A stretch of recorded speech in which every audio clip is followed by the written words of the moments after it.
Chosen one, stop for a moment. Not because you are being threatened, and not because something terrible will happen if you leave. Stop because there is a detail about the last few days of your life that you may have noticed without understanding why it mattered. Something in you has become quieter, but that quiet has not felt empty. You may have assumed you were simply tired. You may have told yourself that you needed space, that people had become exhausting, or that you were losing patience with things you used to tolerate without question. But look carefully at what has actually changed. You are not only pulling away from noise, you are becoming strangely unwilling to return to certain versions of yourself. That distinction matters more than you realize. There is a difference between wanting to escape your life and realizing that something in your life no longer fits the person you are becoming. One is exhaustion. The other is recognition. And before this message is over, that difference will become the first piece of something much larger.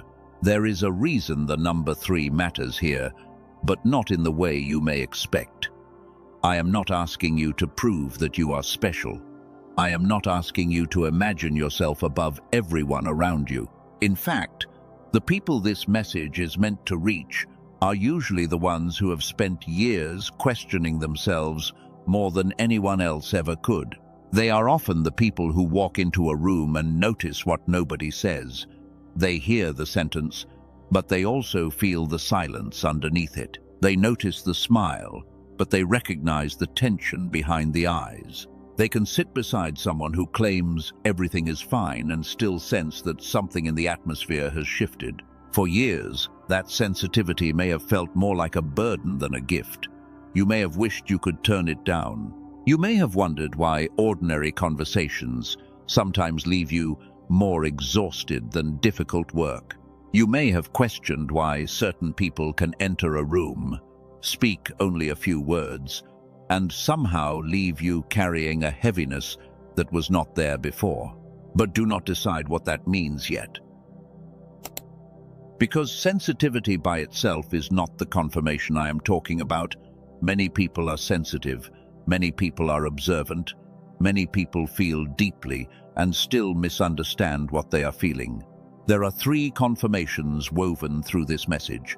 The first will explain a change that has already begun inside you.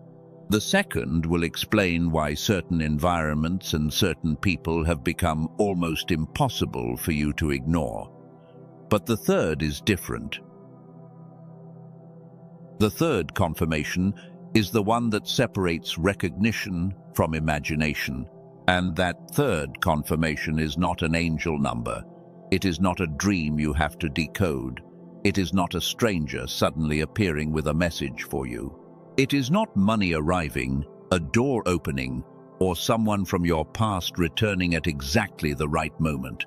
Those things may become meaningful in their own ways, but none of them is the final proof this message is moving toward.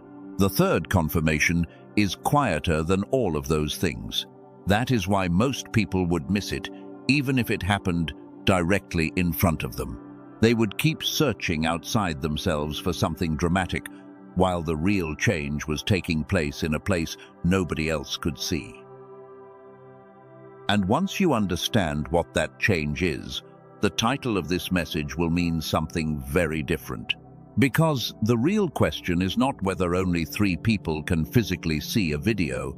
The real question is how many people can recognize what a message is asking them to notice before their old patterns explain it away. How many can remain present long enough to see a pattern without immediately forcing it into fear, fantasy, or wishful thinking? How many can listen without turning every sentence into another reason to feel superior or another reason to feel afraid? That number becomes small very quickly. Chosen one, this is where the message becomes personal. Think about the last several days, not the biggest event, not the most dramatic conversation. Think instead about one small moment when you almost reacted the way you normally would. Then something inside you stopped. Perhaps someone said something that would once have pulled you into an argument, and you suddenly had no desire to explain yourself. Perhaps a person who could once provoke you easily tried the same pattern again, and you felt almost nothing. Perhaps you looked at a situation you had been obsessing over and realized that you were tired of asking it to give you an answer. That moment may have seemed ordinary. It may have lasted only a few seconds. You may not even have told anyone about it, but it is more important to this message than the dramatic things you have been watching for, because transformation often becomes visible first through what no longer controls you. You may have been trained to look for evidence in what arrives: a new opportunity, a relationship, a sudden breakthrough, a number appearing again and again, a prayer answered in a way you cannot ignore. But sometimes the earliest evidence of change is not what enters your life. It is what loses its ability to command you. Notice that carefully. There are conversations you used to rehearse for hours that now feel strangely distant. There are people whose approval once had the power to change your entire day, but something about that power is weakening. There are situations that once made you feel responsible for fixing everyone, carrying everyone, explaining everyone, and now another voice inside you is beginning to say that not everything belongs in your hands. You may have mistaken this for becoming cold. You may have worried that you were losing compassion. You may even have felt guilty because the old version of you knew how to survive by being available to everyone, understanding everyone, forgiving everything immediately, and carrying emotional weight that nobody asked whether you were strong enough to carry. But there is a difference between compassion and permanent access. There is a difference between kindness and surrendering your peace every time someone refuses to take responsibility for their own life. There is a difference between loving people and making yourself the place where all of their unfinished pain is stored. You are beginning to feel that difference. And this is one reason the recent silence around you may have felt so unusual. Some connections have become quieter. Some conversations have shortened. Some people may even seem more distant without any clear conflict taking place. Your first instinct may have been to ask, what went wrong? But another possibility is beginning to emerge. What if not every silence is rejection? What if some silence appears because a pattern can no longer find the same version of you waiting on the other side? That does not mean every person who leaves is wrong. It does not mean everyone who disagrees with you is an enemy. It does not mean isolation itself is proof of spiritual importance. That kind of thinking would turn discernment into suspicion, and suspicion is not the direction of this message. The point is much more precise. You are being asked to notice whether your relationship with noise is changing. For a long time, noise may have protected you from questions you were not ready to answer. Other people needed things, so you focused on them. Problems kept appearing, so you kept solving them. Messages kept arriving, so you stayed available. Every external demand gave you another reason not to sit quietly with the question of what your own life was asking from you. Then something changed. The noise may still be there, but it no longer satisfies you in the same way. Entertainment can distract you, but only briefly. Endless conversation can fill the room, but something inside you remains untouched. You can scroll, listen, respond, advise, work, and keep yourself occupied. Yet, underneath all of it, there is a quiet awareness saying that a season is shifting. That awareness is why you may have almost missed this message. Not because something supernatural was physically trying to remove it from your screen, not because an invisible force controlled your hand. You almost missed it because part of you has become tired of messages that promise enormous things, but never tell you what to observe in your actual life. And if you felt that hesitation before staying here, remember it. Skepticism is not always resistance.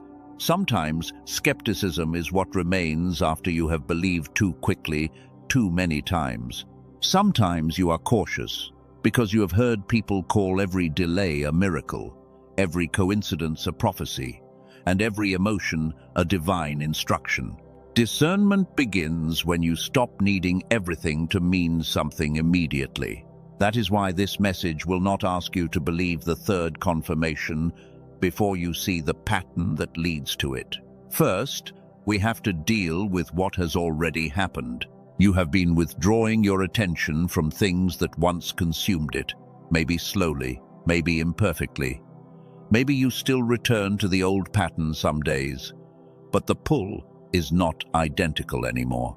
The argument does not taste the same. The approval does not satisfy the same way. The need to prove yourself feels heavier than it used to. And the strangest part is that you may not have replaced these things with anything yet. That empty space can feel unsettling. Human beings often prefer a familiar burden to an unfamiliar silence. At least the burden gives you a role. At least the old problem tells you who you are supposed to be. The fixer, the rescuer, the one who understands, the one who reaches out first, the one who absorbs the discomfort so everyone else can remain comfortable. But what happens when you stop performing that role automatically? Who are you when nobody needs to be rescued for the next 10 minutes? Who are you when nobody is watching you? Be strong. Who are you when there is no conflict to solve, no person to convince, no relationship to chase, and no emergency giving you permission to ignore yourself? Those questions are not here to make you feel guilty. They are here because the first confirmation is hidden somewhere inside your answer. And I want you to understand something before we reach it. Being one of the few in this message is not about spiritual status. It is not a crown. It is not permission to look at the people around you and decide that they are asleep while you are awake. The remnant has never been defined merely by being smaller than the crowd. It is defined by what remains when pressure removes performance, when attention disappears, when applause disappears, when there is nobody left to impress. What remains in you then? That is closer to the heart of this message. Maybe this explains why certain moments alone have become more intense lately. Silence used to feel like emptiness, but now it sometimes feels like a mirror. You sit down and suddenly become aware of thoughts you could ignore when everyone else was around. You begin noticing which desires are actually yours and which ones were built from comparison. You begin noticing how much energy was spent maintaining identities that were never chosen consciously. The dependable one, the endlessly patient one, the person who never needs anything, the person who can handle one more disappointment, the person who forgives before they have even admitted they were hurt. Some of those identities may contain real strength, but strength becomes a prison when you believe you must perform it at all times in order to deserve love. And here is where the first clue starts becoming visible. The shift is not that you suddenly stopped caring. The shift is that something inside you has started refusing to abandon itself in order to keep everything else unchanged. That refusal may be quiet. Nobody may clap for it. Nobody may even notice it. In fact, some people may interpret it incorrectly because they were more comfortable with the version of you who was always available. But you noticed. You noticed the moment you did not send the extra message. You noticed when you chose not to explain for the 5th time. You noticed when you felt the urge to fix something, then allowed another adult to carry the consequence of their own decision. You noticed when silence felt more peaceful than proving your point. Those moments are not yet the full first confirmation. We need to go deeper before naming it, because without context it would be too easy to confuse healthy withdrawal with fear, discernment with avoidance, and peace with emotional shutdown. That distinction matters. The person who is becoming clearer does not automatically run from every difficult conversation. They become more precise about which conversations have a future and which ones only repeat a cycle. They do not stop loving. They stop confusing love with endless access to their nervous system, their attention, and their time. And if that sentence touched something you have been experiencing recently, hold it without forcing an interpretation. There is more. Because the second confirmation will move from what you are refusing to what you have started perceiving. It will explain why certain rooms feel different before anything obvious happens, why certain words sound correct while something deeper in you remains unconvinced, why you may have become more sensitive to contradiction, performance, and hidden tension. But even the second confirmation will not answer the biggest question.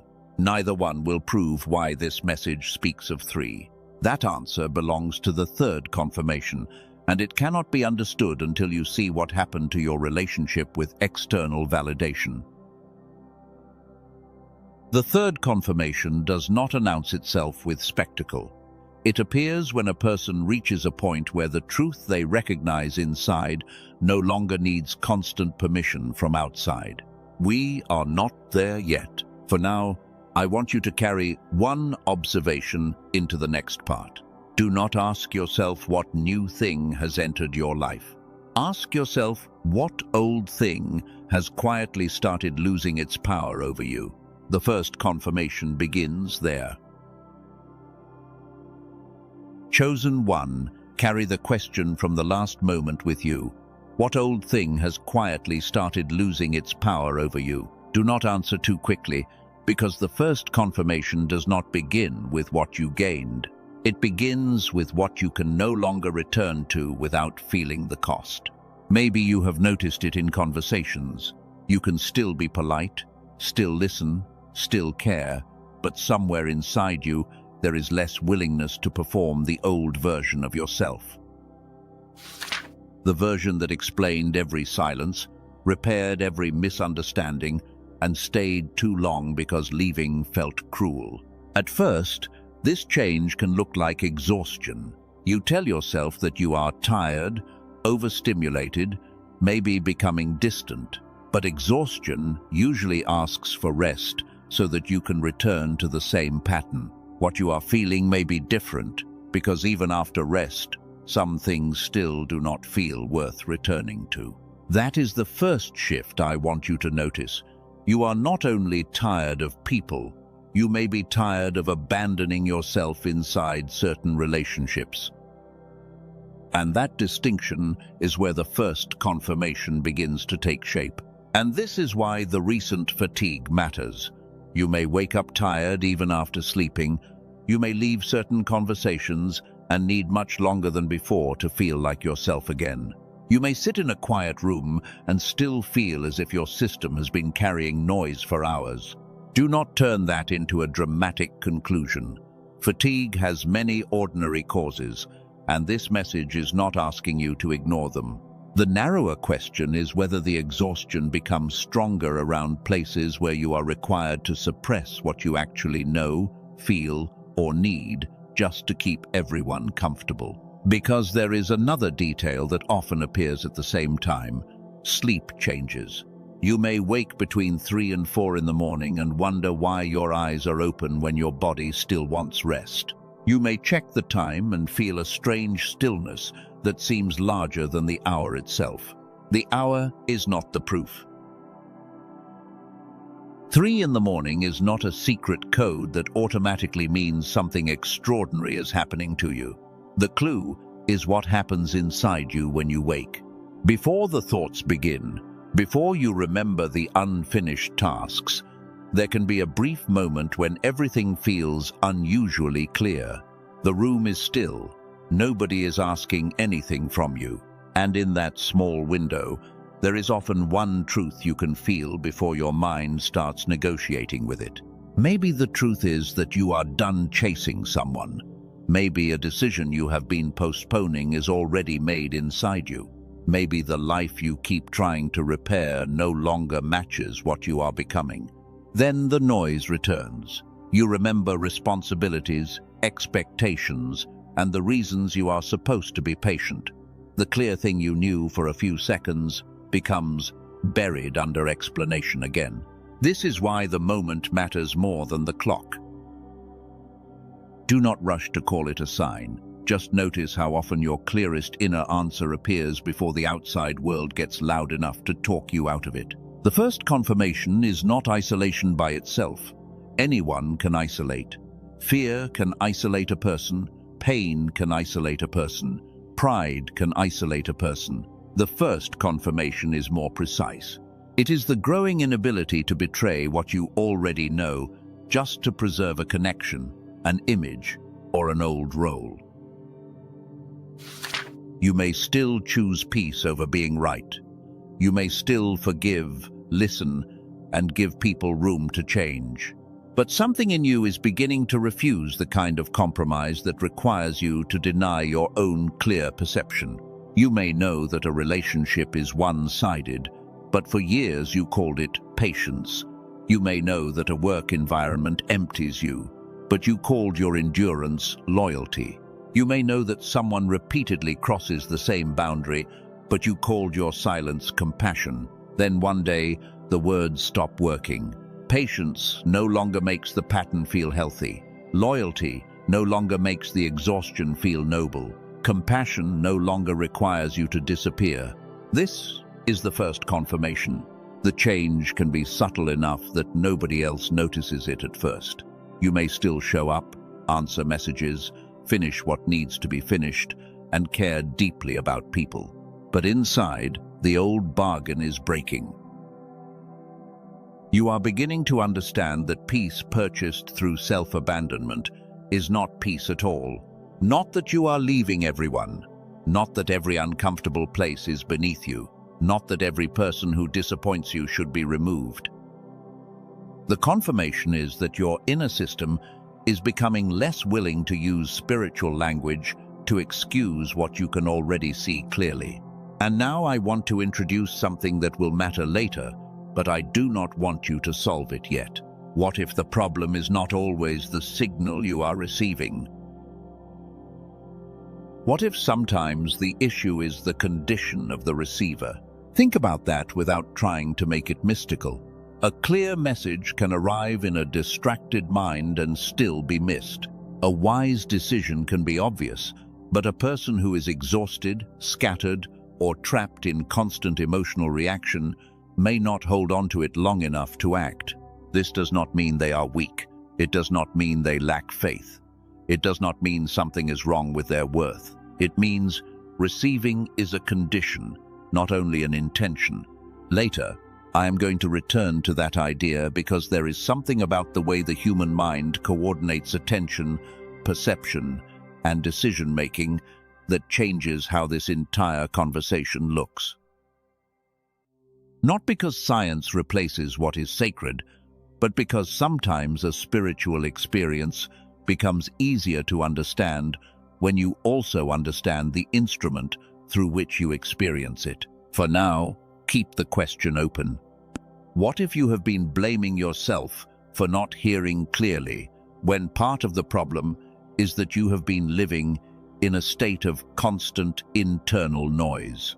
That question is not the answer. It is a door, and we are not walking through it yet. The first confirmation does not make you one of three. It only tells us that a separation has begun between you and certain old patterns. Thousands of people reach this stage. They set stronger boundaries, leave unhealthy cycles, and stop over-explaining.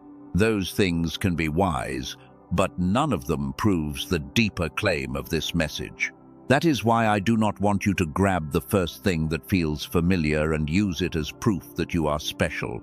The chosen one identity means nothing if it becomes an excuse to stop questioning yourself. Real discernment can survive examination. Real clarity does not need every coincidence to confirm it. Real spiritual maturity does not collapse when someone asks whether there might be another explanation.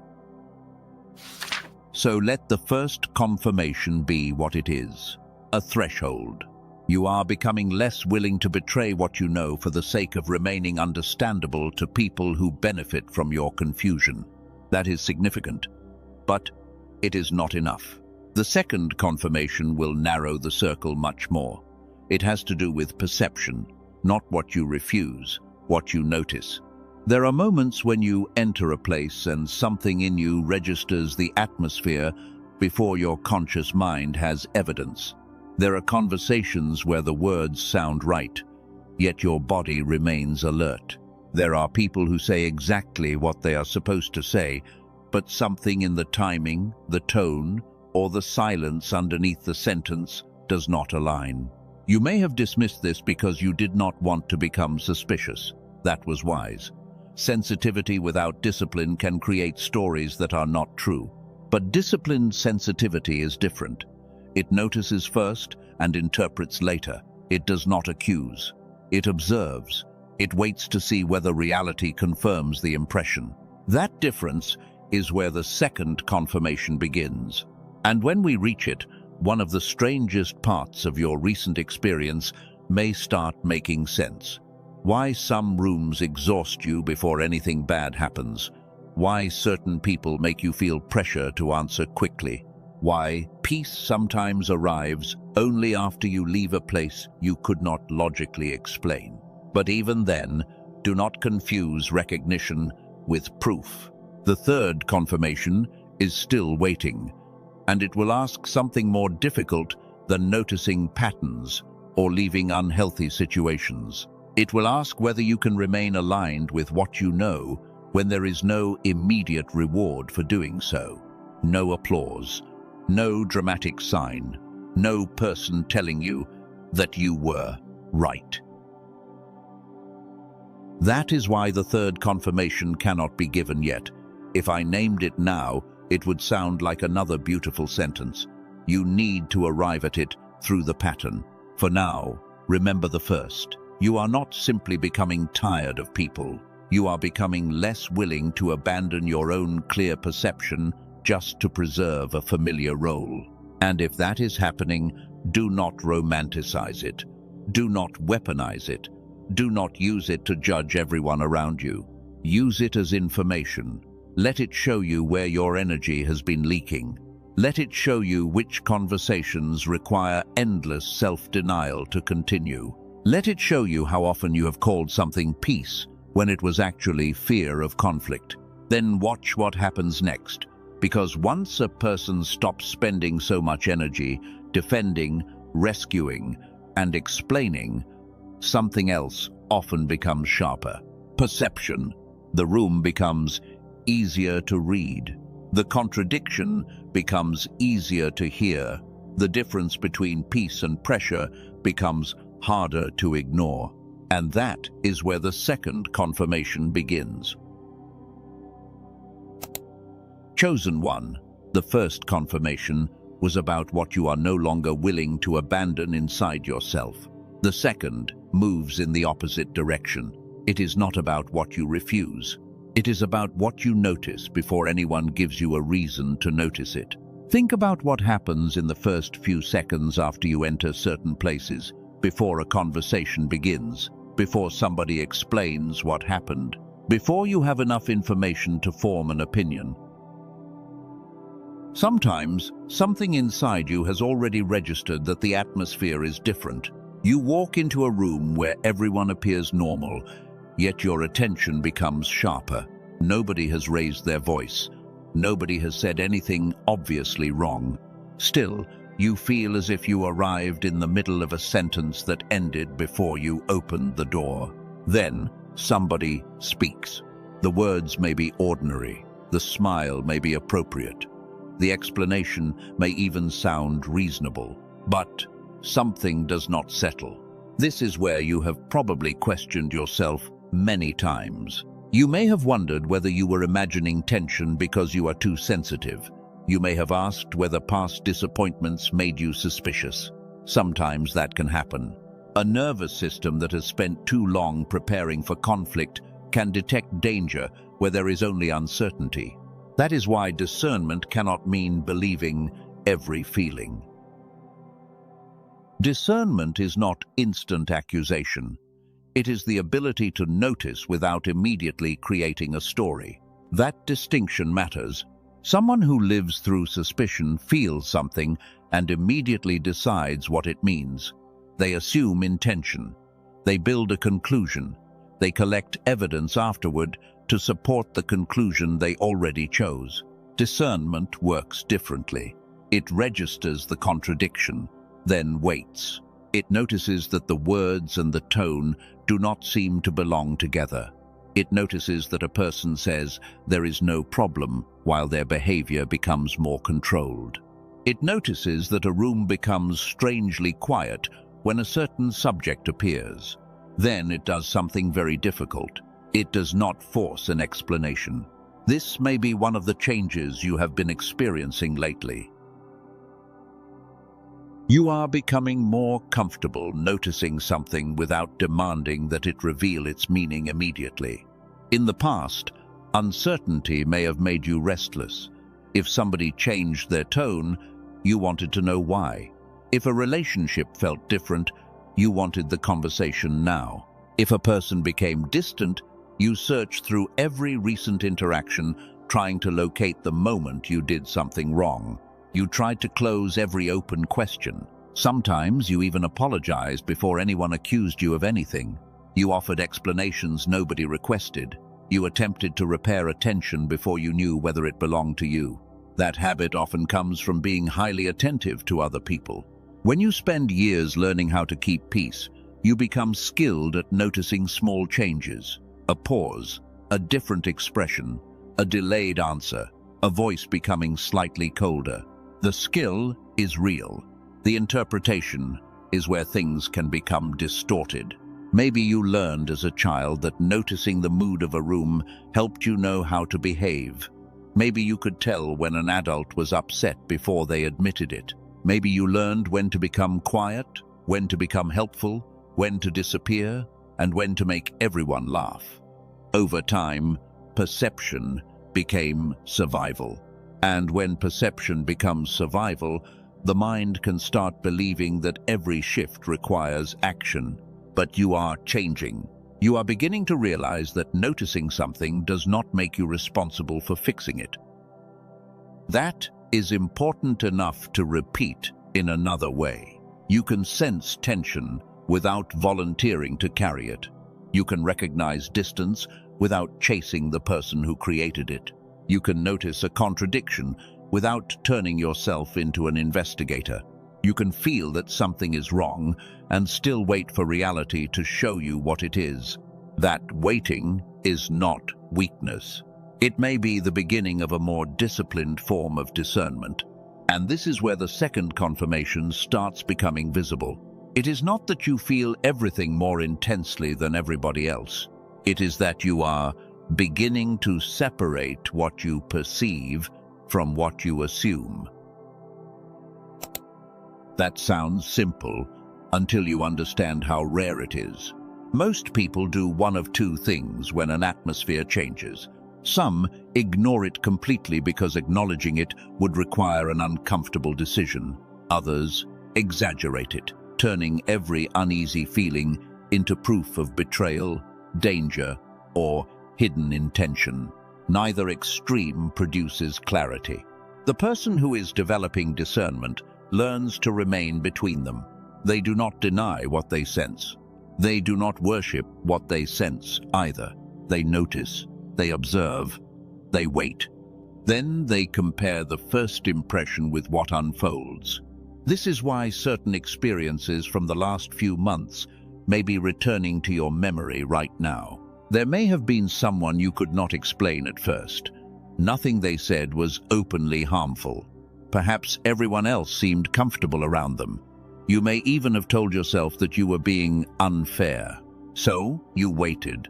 Weeks later, something became visible. Maybe their actions eventually contradicted their words. Maybe they revealed a pattern that you sensed before you could name it. Maybe a situation that felt strange in the beginning finally showed you why. When that happens repeatedly, it creates a difficult question. How did you know something was inconsistent before you had conscious evidence? Do not rush toward a supernatural answer. There are ordinary explanations for much of human perception. Your mind notices facial expressions, timing, posture, tone, repetition, and small inconsistencies faster than your conscious thoughts can organize them. But recognizing that does not make the experience meaningless. It makes the experience more precise. You are not required to choose between spiritual discernment and careful observation, as if one must destroy the other. Sometimes, what you call atmosphere is your awareness collecting details before language catches up. Sometimes what you call intuition is pattern recognition, operating below deliberate thought. Sometimes your body becomes alert because it has seen a configuration before, even when your conscious mind does not yet remember where. And sometimes you simply do not know. There is wisdom in leaving room for that sentence. I do not know yet. Chosen one, that sentence may protect your discernment more than certainty ever could. Because the second confirmation is not the ability to predict everyone. It is the growing ability to recognize alignment and contradiction without needing to control the outcome. You may notice this most clearly around people whose words are polished. They know what to say. They know how to sound sincere. They know the language of healing, faith, loyalty, growth, purpose, and accountability. Yet the words somehow feel disconnected from the pattern underneath them. A person can speak beautifully about peace while creating confusion everywhere they go. A person can talk about loyalty while repeatedly disappearing when responsibility arrives. A person can speak about truth while needing every story to preserve their innocence. Discernment does not attack those people. It simply stops allowing vocabulary to outrank behavior. That may be why certain conversations feel different to you now. You are listening to what is being said, but you are also watching what keeps happening. You are less impressed by declarations. You are more interested in patterns. You are less moved by promises. You are watching consistency. That is the second confirmation beginning to mature. But there is another side to it. If you can detect contradiction in other people, you must become willing to detect it in yourself. Otherwise, discernment becomes ego. It becomes a way to identify everyone else while remaining blind to your own patterns. The watchman identity is not permission to stand above other people. A true watchman watches the gate in both directions. They notice what is approaching from outside, but they also notice what they themselves keep allowing through. So ask yourself a harder question. Where have your own words and actions stopped matching? You may say you want peace while returning to the same source of chaos every time you feel lonely. You may say you trust God while repeatedly asking people who do not understand your path to approve every decision. You may say you are ready for a new season while keeping your identity attached to the pain of the old one. You may say you want clarity while filling every quiet moment with enough noise to avoid hearing what clarity would require. That contradiction is not condemnation. It is information, and information becomes useful when you stop defending yourself against it. This is where isolation begins to change meaning. Some separation is not about being rejected. It can become a training ground where you finally hear the difference between your own voice and the voices you absorbed from everyone around you. For years, you may have carried sentences that never began inside you. Be realistic. Do not disappoint them. Do not change too much. People like you do not get opportunities like that. You are being selfish. You are too sensitive. You think too much. You need to stop expecting so much. After hearing these ideas long enough, the mind can repeat them using your own voice. Then solitude becomes uncomfortable because there is no crowd left to blame for the noise. You begin discovering that some of the people who controlled your choices are not even in the room anymore. Their expectations remained. Their criticism remained. Their fear remained. Their definition of who you should be remained. And you carried it forward. This is why separation can sometimes feel more confusing before it feels peaceful. You expected silence to make everything clear. Instead, silence revealed how many voices had been living inside your decisions. That revelation can feel exhausting, but it is also useful, because now you can begin asking which voice produces fear, which voice produces urgency, which voice produces shame, and which voice produces a quieter form of conviction. Not every urgent thought is guidance. Not every fearful thought is a warning. Not every peaceful feeling means something is right. Sometimes avoidance feels peaceful because you temporarily escaped discomfort. Sometimes truth feels uncomfortable because it requires change. Discernment has to become deeper than emotion. It has to examine fruit. What does this thought produce after the initial feeling passes? Does it move you toward integrity? Does it make you more honest? Does it make you more responsible? Does it allow you to keep compassion without surrendering your boundaries? Does it make your life clearer? Or does it require increasingly complicated explanations to remain believable? Those questions are part of how a watchman learns to see. And now, the second confirmation can be named more clearly. The second confirmation is this: your perception is becoming harder to override. Not louder, not more dramatic, harder to override. You can still question yourself, but the questioning no longer erases everything you noticed. You can listen to another explanation without forcing yourself to pretend that the contradiction disappeared. You can remain kind while accepting that something does not align. You can wait for evidence without betraying the first signal your awareness recorded. That is the second confirmation. And if you have been experiencing it, you may have noticed a strange consequence. Certain environments tire you faster now, not because you are spiritually superior to the people in them, not because everyone around you carries bad energy. The reason can be much simpler. It is exhausting to remain in a place where you constantly have to override your perception in order to participate. Imagine sitting through a conversation where everyone knows something is wrong, but nobody is allowed to name it. Imagine working somewhere that celebrates values publicly while rewarding the opposite privately. Imagine remaining close to someone whose words repeatedly promise one thing while their behavior delivers another. The mind has to work hard to hold those contradictions together. Part of you sees the pattern. Another part tells you not to see it. Part of you senses pressure. Another part explains it away. Part of you wants to step back. Another part asks whether setting distance will make you a bad person.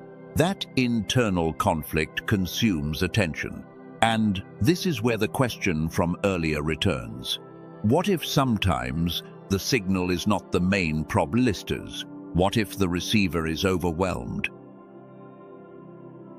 I asked you to hold that question before, and now you can see why. If your attention is constantly divided between what you perceive and what you force yourself to believe, clarity becomes expensive. If your mind spends all day managing contradiction, emotional noise, unfinished conversations, imagined arguments, constant notifications, fear about other people, and the pressure to remain available, then even a clear insight may arrive in a system that has very little space left to hold it. You may receive a moment of certainty in the morning and lose it by afternoon. You may recognize the right decision, then spend 6 hours collecting opinions until you no longer remember why it felt clear. You may know you need rest, then override the knowledge because productivity makes you feel safer. You may sense that a chapter is finished, then reopen it because uncertainty feels worse than familiar pain. The signal may have arrived. The receiver may not have remained stable enough to keep it. This is the question we are moving toward, and it is larger than sensitivity. Because now we have to understand what constant internal noise does to attention itself. Not in a mystical, Sense. In a practical sense, when your attention is fragmented, everything becomes harder to evaluate. You react more quickly. You confuse intensity with importance. You mistake repetition for truth. You become easier to pull into other people's urgency. You lose the space between stimulus and response. That space matters. A large part of discernment lives there. The moment between feeling something and deciding what it means. The moment between receiving a message and answering it. The moment between hearing criticism and defending yourself. The moment between noticing fear and obeying it. If that space disappears, even strong perception can become unreliable because everything is processed through reaction. This is why I told you the second confirmation would narrow the circle but would not complete it. Many people are perceptive. Many people can read rooms. Many people have strong intuition. Some developed that sensitivity through difficult experiences. Some developed it through years of observation. Some have simply always noticed more detail than the people around them. Perception alone does not make someone one of the three. That would be too easy. The third confirmation asks something different. It asks what you do after you perceive. Do you immediately search for someone to validate it? Do you need another sign? Do you ask 5 people whether you are allowed to trust what you already know? Do you return to the same situation just to test the pattern one more time? Do you keep opening a closed door because closure without external confirmation feels incomplete? Or can you remain still long enough for reality to reveal whether your perception was accurate? That is where the message is moving.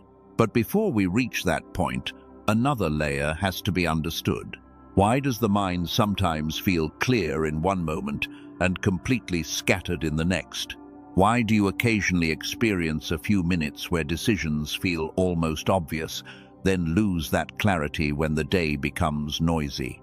Why can a person feel deeply aligned during prayer, reflection, or solitude, and then become overwhelmed as soon as messages, responsibilities, and other people's expectations return? There is a reason I keep using the word receiver. Not because you are a machine, not because human consciousness can be reduced to one simple mechanism. The word is useful because it gives us a way to separate 2 questions. What information is available? And what condition are you in when the information arrives? You already understand this in ordinary life. Someone can give excellent advice to a person who is too angry to hear it. A solution can be visible to someone who is too frightened to consider it. An opportunity can appear in front of someone whose attention is so consumed by old disappointment that they barely recognize what is happening. The information exists. Reception changes the outcome. And now the question becomes more specific. What happens when the brain itself has spent years operating under fragmentation, constant stimulation, divided attention, emotional overload, and chronic mental noise? This is where the next stage of the message will go deeper, because there is a difference between having thoughts and having coordinated attention. There is a difference between hearing something and integrating it. There is a difference between collecting information and having enough internal coherence to know what matters. And there is something about the way the human mind coordinates different forms of attention, perception, creativity, and decision-making that will become important very soon. I am not giving you that answer yet. First, you needed to understand the problem it would be answering. The problem is not that you have never received a signal. The problem may be that you have been trying to recognize a quiet signal through a system trained to live in noise. That changes the question completely. Instead of asking why God is not speaking, you may need to ask how much of your attention is available when you become quiet. Instead of asking why intuition disappears, you may need to notice how quickly you hand your certainty to outside opinions. Instead of asking why you cannot make a decision, You may need to examine how many competing voices are being allowed into the decision at once. And instead of asking why you feel exhausted around certain environments, you may need to notice how much internal work you are doing to remain disconnected from what you already perceive. This is not about blaming yourself. It is about making the problem specific enough to address. The first confirmation showed that some old patterns are losing authority. The second showed that your perception is becoming harder to override. But neither one answers the final question. Why would someone who sees clearly still hesitate to act on what they see? Why would a person recognize a pattern and return to it? Why would someone receive clarity, then immediately search outside themselves until the clarity becomes confusion? That is where the third confirmation will eventually take us. And before it does, you are going to see something important about the season of separation itself. What looks like silence may be creating space. What looks like delay may be revealing what still owns your attention. What feels like the absence of answers may be exposing how quickly you reach for noise when certainty does not arrive on command. This is why the watchman learns differently from the crowd. The watchman cannot react to every movement outside the gate. If every shadow becomes an emergency, the watchman becomes useless. If every sound becomes a threat, the watchman exhausts himself before anything important happens. The strength is not only seeing, the strength is learning what deserves a response. That is the lesson hidden inside your recent sensitivity. You are not being trained to fear more. You are being trained to react less blindly. You are not being trained to judge everyone. You are being trained to notice patterns without surrendering peace. You are not being asked to turn every uncomfortable feeling into prophecy. You are being asked to become honest enough to recognize when something repeatedly fails to align, and then patient enough to let reality confirm what you noticed. Hold that, because the next layer is where spiritual language and the structure of attention begin to meet. We are going to look at why periods of withdrawal, silence, and reduced stimulation appear again and again in stories of preparation. Why people like David, Moses, and Elijah did not receive their deepest formation in crowded places. Why the wilderness so often comes before responsibility. And then we will return to the question that has been waiting underneath all of this. What if the receiver can change? Not the message, not your worth. The receiver. If that question has been sitting somewhere in the back of your mind since it was first opened, keep it there a little longer. Do not solve it with the first explanation you hear. Because before the answer becomes useful, you need to understand what the silence was preparing you to notice. And once that becomes clear, the difference between isolation and formation will be much harder to confuse. The first confirmation showed what no longer controls you. The second confirmation showed what you can no longer easily unsee. The third will reveal whether you can trust clarity when nobody outside you is there to approve it. But we are not at the third confirmation yet. First, we need to understand why the wilderness comes before the watchtower. Chosen one, now we need to understand why the wilderness comes before the watchtower. Because once you recognize what no longer controls you and what you can no longer easily unsee, another question appears. Why would clarity begin with separation instead of immediate movement? Why would a season that is supposed to prepare you sometimes feel so much like being forgotten? Look at David. He was anointed long before he sat on a throne. The oil arrived before the position. The calling was spoken before the circumstances looked anything like the promise. Between those two moments stood years of uncertainty, responsibility, danger, waiting, and ordinary work that did not look impressive enough to belong to a future king. That distance matters, If David had treated every quiet season as proof that the anointing was false, he would have abandoned the process before the visible outcome arrived. If he had needed public recognition every day to believe what had already been spoken over his life, the pressure of the wilderness would have exposed that dependence immediately. The delay did not create his identity. It revealed whether he could carry that identity without constant applause. And this is the first thing I want you to notice in this part. Preparation often begins long before there is evidence that preparation is working. That can be frustrating when you are living inside it. You may have spent months asking why nothing seems to be moving. You may have watched people around you enter relationships, receive opportunities, make money, relocate, build families, or step into roles while your own life seemed strangely quiet. You may have wondered whether your prayers were being ignored or whether you somehow missed your moment. But the absence of visible acceleration does not tell you what is happening underneath. A seed below the ground and a seed that has failed can look identical from the surface for a while. That is why preparation and punishment can feel almost the same when you are inside them. Both can involve silence, both can involve waiting, both can remove familiar people, both can force you to confront parts of yourself you would rather distract from. The difference is not always visible at the beginning. Punishment narrows you into shame. Preparation slowly increases your capacity. Punishment tells you that you are being reduced because you are unworthy. Preparation exposes what cannot travel with you because the next responsibility would make those weaknesses more expensive. That distinction is important.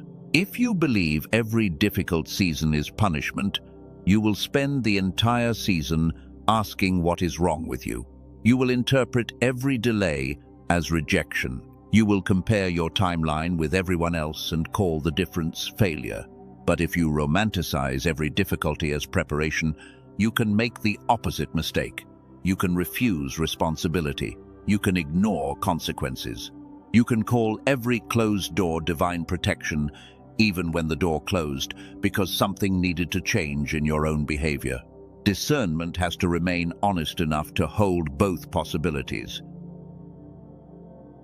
Moses also spent years outside the environment where his future assignment would unfold. He knew Egypt. He knew the language of power. He knew what it meant to live near a palace. Yet the place that shaped the leader was not the palace. It was distance.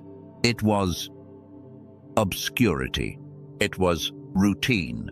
It was learning to move through terrain that did not care who he used to be. Imagine what that does to identity. A person who once lived near influence becomes a person tending animals far from public attention.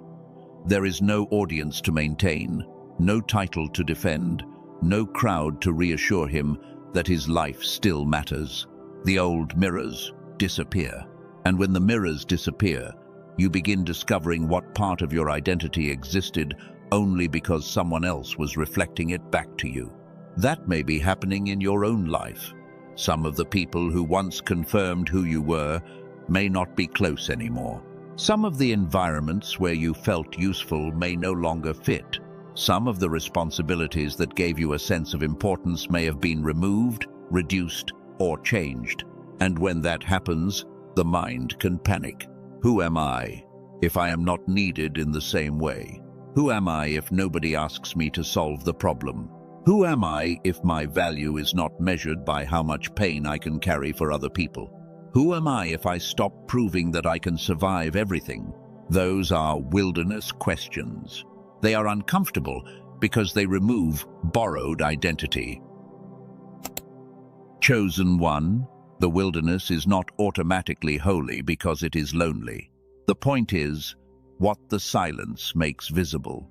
A quiet season can show you how much of your confidence depended on feedback. It can show you how quickly you reach for distraction when nothing external is confirming your direction. It can show you whether you actually want peace or only want a life where everyone finally agrees with you. And it can reveal something else. How much noise you were using to avoid yourself. This is why the watchman is not trained by adding more sound. A watchman who reacts to every movement cannot tell the difference between a passing shadow and a real threat. Imagine standing at a gate at night. If every branch moving in the wind causes alarm, you will exhaust yourself before anything important appears. If every distant sound becomes an emergency, the whole city will stop trusting your warnings. If you spend the entire night trying to prove that you are vigilant, you will eventually lose the ability to distinguish signal from noise. The strength of the watchman is not constant reaction. It is discrimination. It is knowing what deserves attention and what should be allowed to pass. That is why your recent sensitivity may be changing.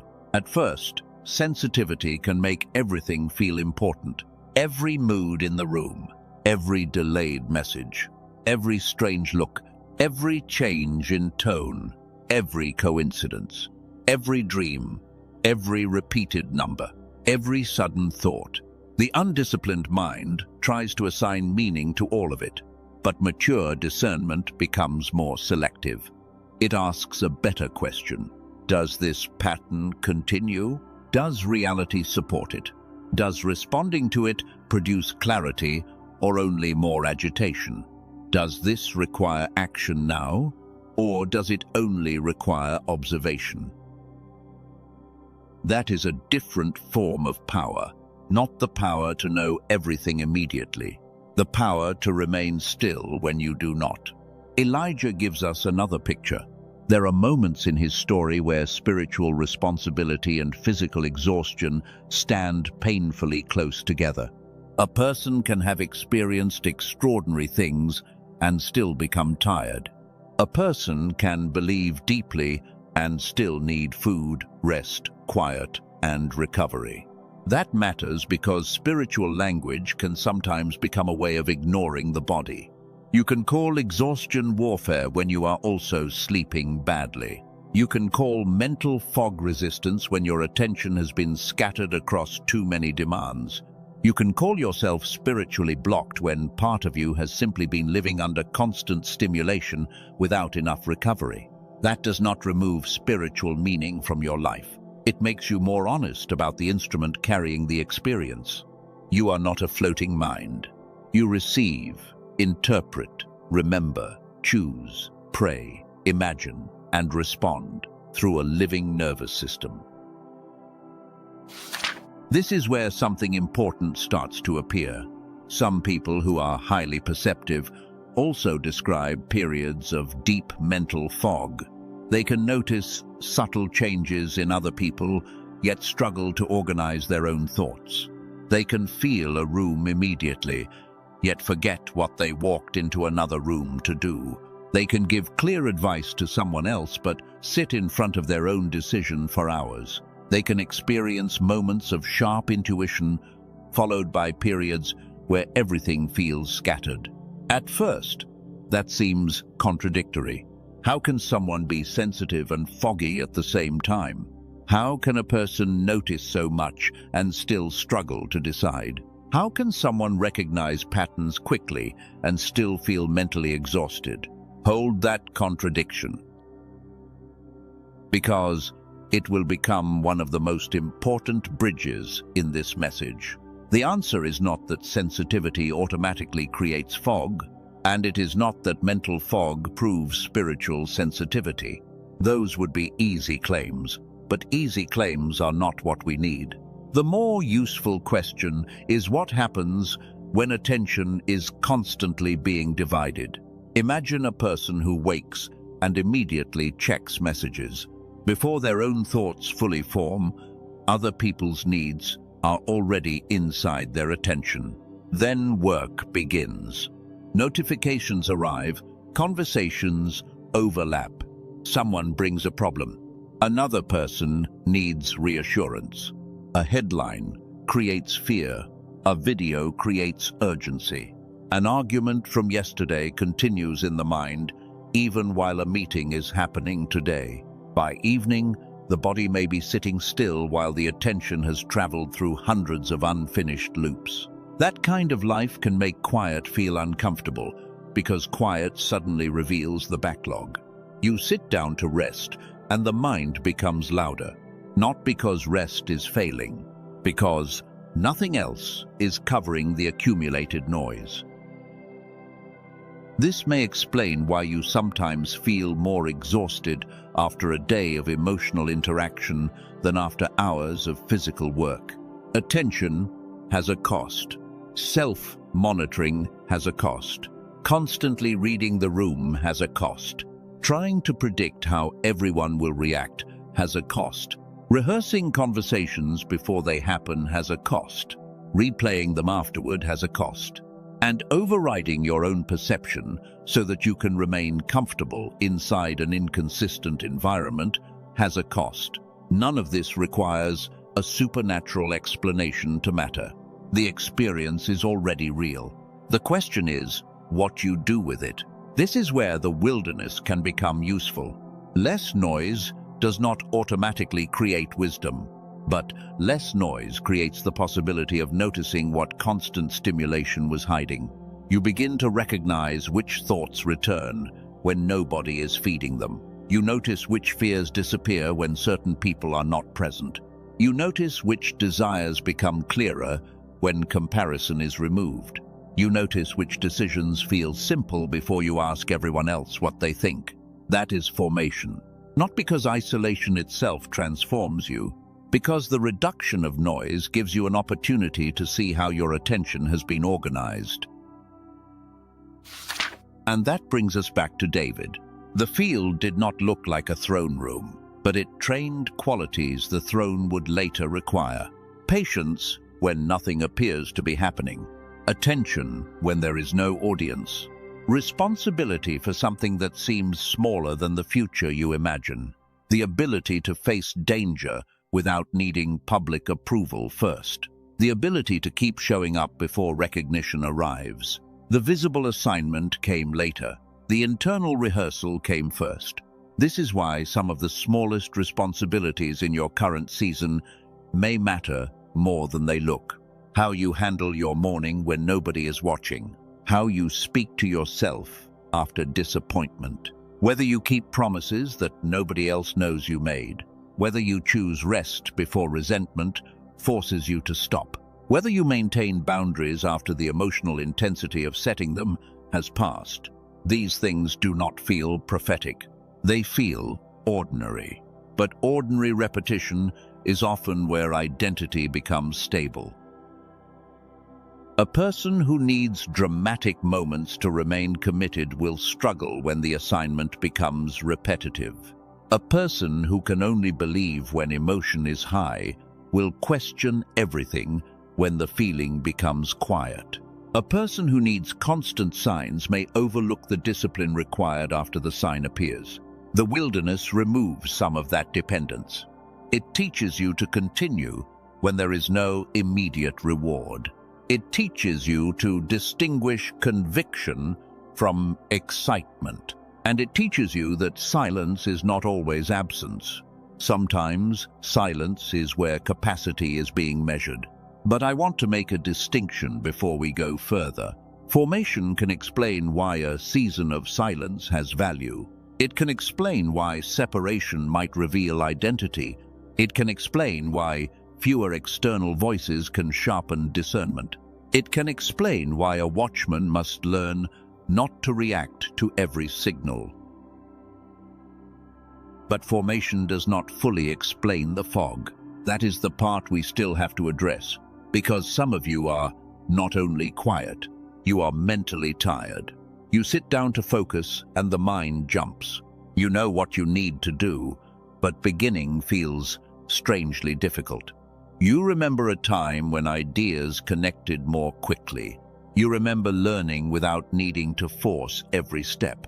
You remember creativity arriving with less effort. Now there may be days when you read the same paragraph several times. There may be moments when the word you want disappears in the middle of a sentence. There may be decisions that should be simple but feel as if several parts of your mind are arguing at once. That experience deserves more than being called a spiritual test.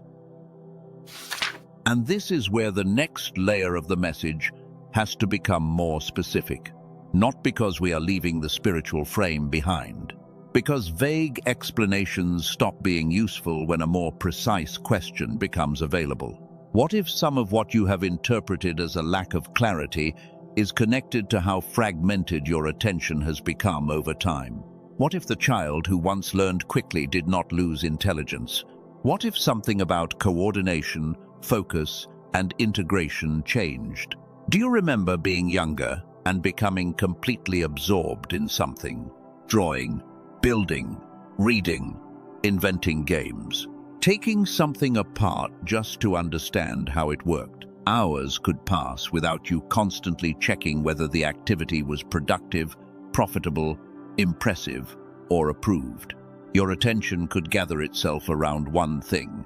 That state becomes harder for many adults. Not necessarily because they became less capable. Their attention became divided among more demands. Work, bills, relationships, notifications, responsibilities, comparison, old disappointments, future fears, constant information, constant choices, constant access. A mind can become crowded without becoming less intelligent. That distinction is going to matter, because if the problem was simply lack of intelligence, the answer would be to push harder, study more, become more disciplined, and judge yourself whenever focus slips. But if the problem includes fragmentation, then more pressure may not create the result you expect. It may create more noise. This is why some people can work harder and still feel less clear. They add effort to a system already overloaded with competing signals. They fill every empty moment with another method, another video, another technique, another list, another voice, telling them what their life should look like. They keep adding. Very few ask what needs to be removed. The wilderness asks that question. What happens if you subtract enough noise to notice how your mind actually moves? What happens if every moment of uncertainty does not immediately become a search? What happens if you do not reach for another person's certainty before your own thought has time to finish? What happens if you allow one question to remain open instead of forcing closure? That is where the watchman becomes useful again. A watchman does not abandon the post because nothing happened in the first hour. The stillness is part of the assignment.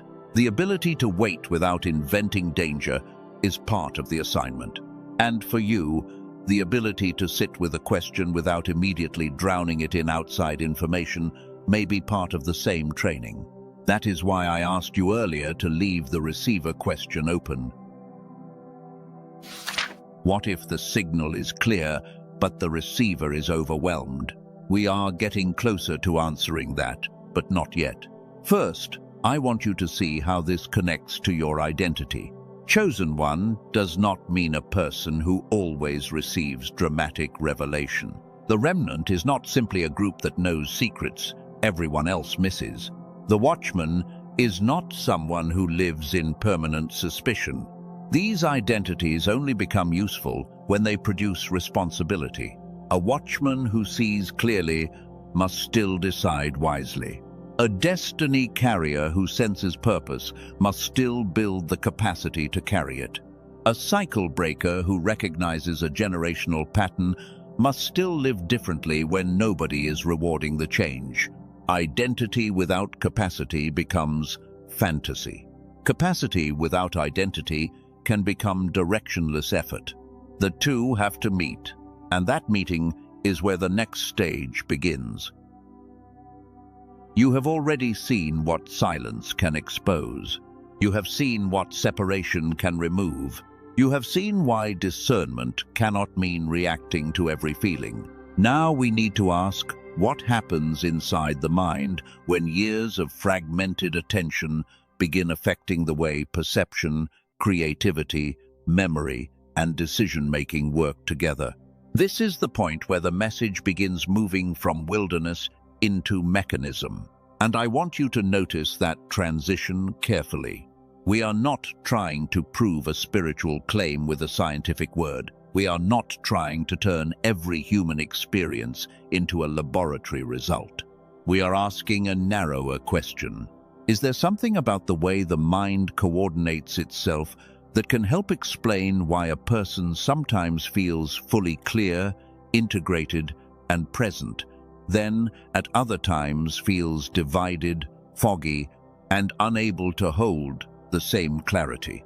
That question has an interesting history, and it connects to something many people remember from childhood without realizing why it matters. Think back before your adult life became crowded. There may have been a version of you who learned by playing, who moved between imagination and logic without deciding which one was more respectable, who could draw something, calculate something, invent a story, notice a pattern, and ask 10 questions in the same afternoon. You may have called that childhood, but perhaps there is another way to look at what changed. Not as the disappearance of intelligence, as the gradual loss of coordination. This is the point I want you to carry forward. Formation explains why silence can prepare you. It explains why the wilderness can expose borrowed identity. It explains why the watchman must learn the difference between signal and noise. But it does not yet explain why the receiver can feel so foggy. That is our next question, and the answer will require us to look at the mind itself, not to replace faith, not to reduce your story to biology, but to understand why the same person can feel inspired in one moment, fragmented in another, and why clarity may depend on more than simply trying harder. The silence prepared the question. Now we are ready to examine the receiver. Chosen one, now we are ready to examine the receiver, not because your story can be reduced to biology, and not because every spiritual experience needs a laboratory explanation. We are looking at something more practical. Why can the same person feel clear, creative, and deeply certain in one moment, then scattered, foggy, and unable to trust that same clarity a few hours later? To understand that, I want you to remember yourself before adult life became crowded. There was a version of you who could become completely absorbed in one thing without needing to justify why it mattered. You could draw, build, imagine, read, invent, explore, or ask questions simply because something inside you wanted to know. Maybe you remember learning faster than you do now. Not necessarily because school was easier, but because your mind seemed more willing to connect things. A story could become a picture. A picture could become an idea. One question could lead naturally into 5 more, without the feeling that your attention was being pulled in 10 directions at once. Children can move between imagination and logic with very little concern about where one ends and the other begins. They can build an entire world out of ordinary objects, then become intensely focused on how something mechanical works 5 minutes later. They do not stop to ask whether creativity and analysis are allowed to occupy the same space. Then life becomes more structured. You are told which answer matters. You are taught when to speak, when to stop asking questions, how long to focus on one task, what counts as useful and what counts as distraction. Later come deadlines, bills, messages, responsibilities, comparisons, expectations, and the constant demand to switch attention before the previous thought has finished. None of those things automatically destroys creativity. Structure can be useful. Responsibility is necessary. But over years, the experience of using your mind can begin to feel very different from the mind you remember having when you were younger. This is the first thing I want you to hold closely. There was a version of you who did not have to fight this hard for every moment of clear attention. Maybe you can remember sitting with a book and disappearing into it. Maybe you built things, wrote things, imagined things, solved puzzles, memorized details, or noticed connections that made adults ask where you got the idea. You did not call it genius. You simply experienced your mind before you learned to measure every thought against pressure. Then, slowly, something changed. You began opening one task while thinking about another. You began reading while checking a screen. You began carrying conversations from yesterday into work today. You began falling asleep with unfinished decisions still running in the background. Attention became divided before you even realized division had become normal. And when something remains normal for long enough, you stop recognizing it as a condition. You call it adulthood. You call it being busy. You call it getting older. You call yourself undisciplined when you cannot focus. You call yourself lazy when beginning a simple task feels strangely heavy. You call yourself forgetful when the word you want disappears halfway through a sentence. But what if those labels are too crude? What if the version of you that feels slower is not less intelligent than the version you remember? Think about the difference between power and coordination.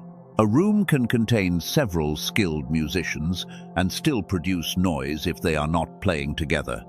Every instrument may work, every musician may know the piece. The problem is not the absence of ability.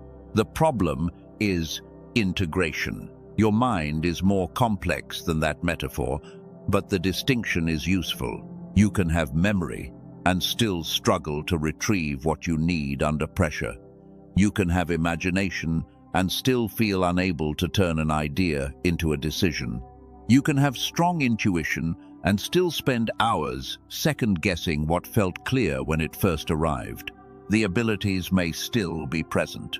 The experience of them working together may be what feels different. And here is the question that changes this entire conversation. What if intelligence did not disappear? What if coordination did? Do not rush past that, because if you believe you became less capable, you will attack yourself. You will push harder. You will add more pressure. You will compare yourself with a younger version of you and wonder what happened to your potential. But if the problem includes fragmentation, the answer begins somewhere else. Instead of asking how to force more output from the mind, you begin asking what prevents the mind from working as one coherent system. That question brings us back to the receiver. The receiver is not your worth. It is not your soul. It is not proof of whether God is close to you. It is simply a useful way to describe the condition in which perception, attention, memory, emotion, creativity, and decision-making are trying to work together. A message can be true and still arrive during chaos. An opportunity can be real and still be missed by someone whose attention is consumed elsewhere. A good decision can become obvious in silence and then disappear under 20 competing opinions.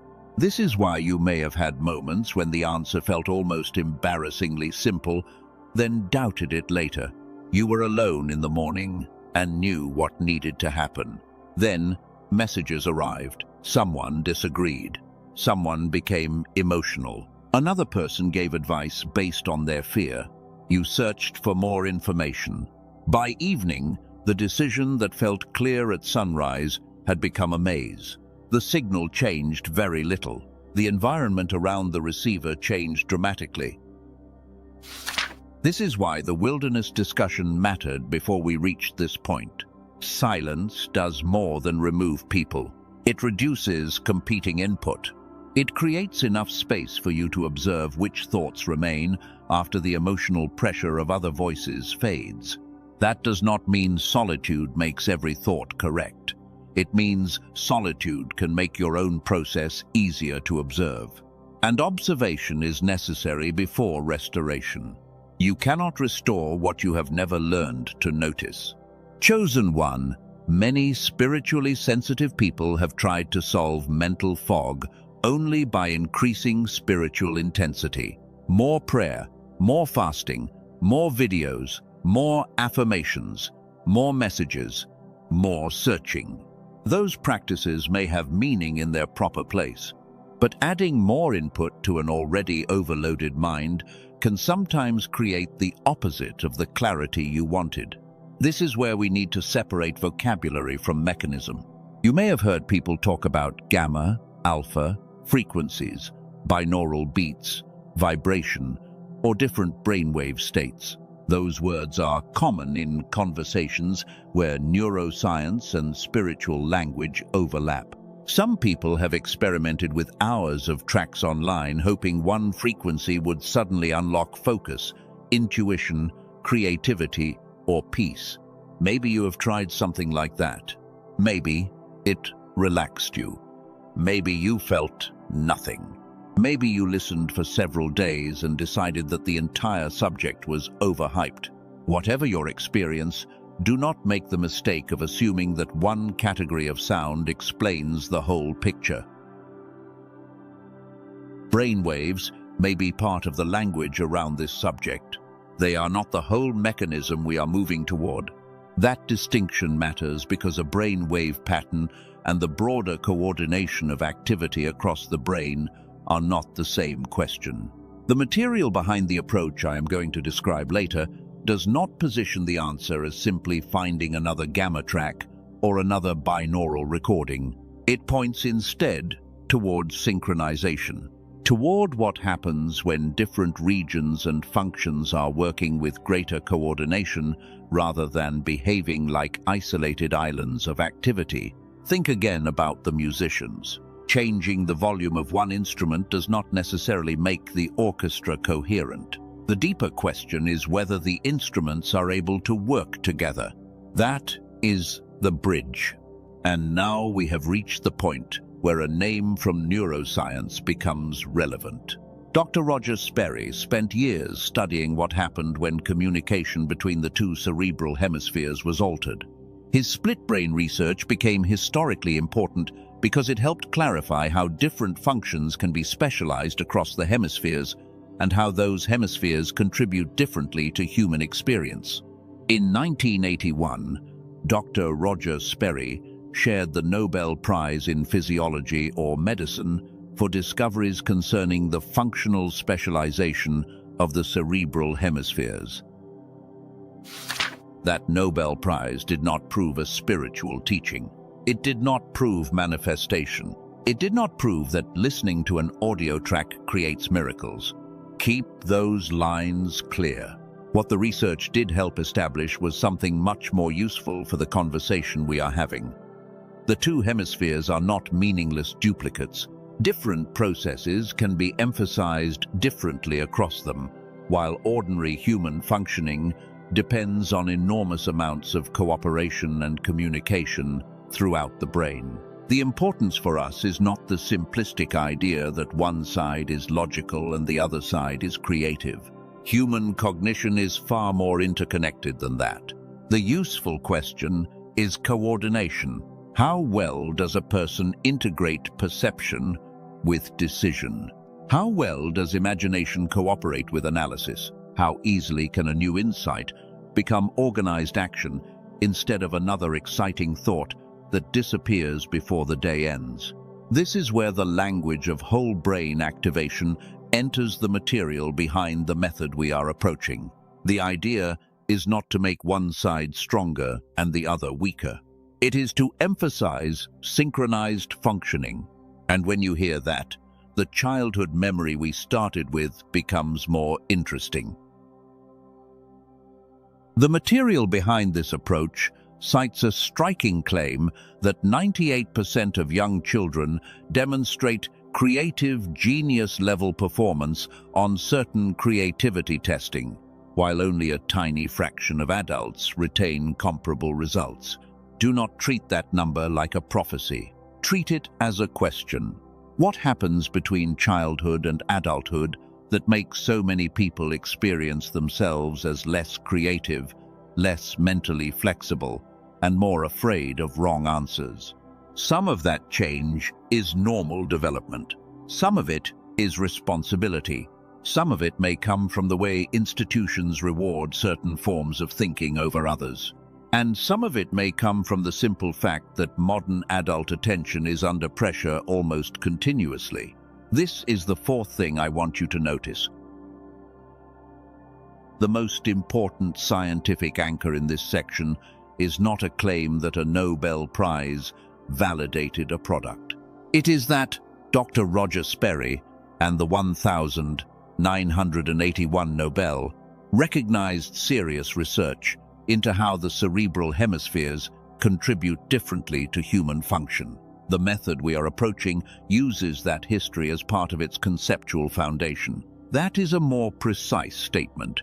And precision matters, because if you are going to make a decision later, I do not want you making it because a scientific name was placed beside a spiritual promise. I want you to understand what is being claimed. The claim is that the fog many adults experience does not necessarily mean their original potential vanished. The claim is that a more integrated state can feel very different from a fragmented one. The claim is that there may be ways to support the kind of coordination associated in this material with clearer focus, creativity, and decision-making. Whether that matters to you depends on whether you recognize the problem we have spent all this time describing.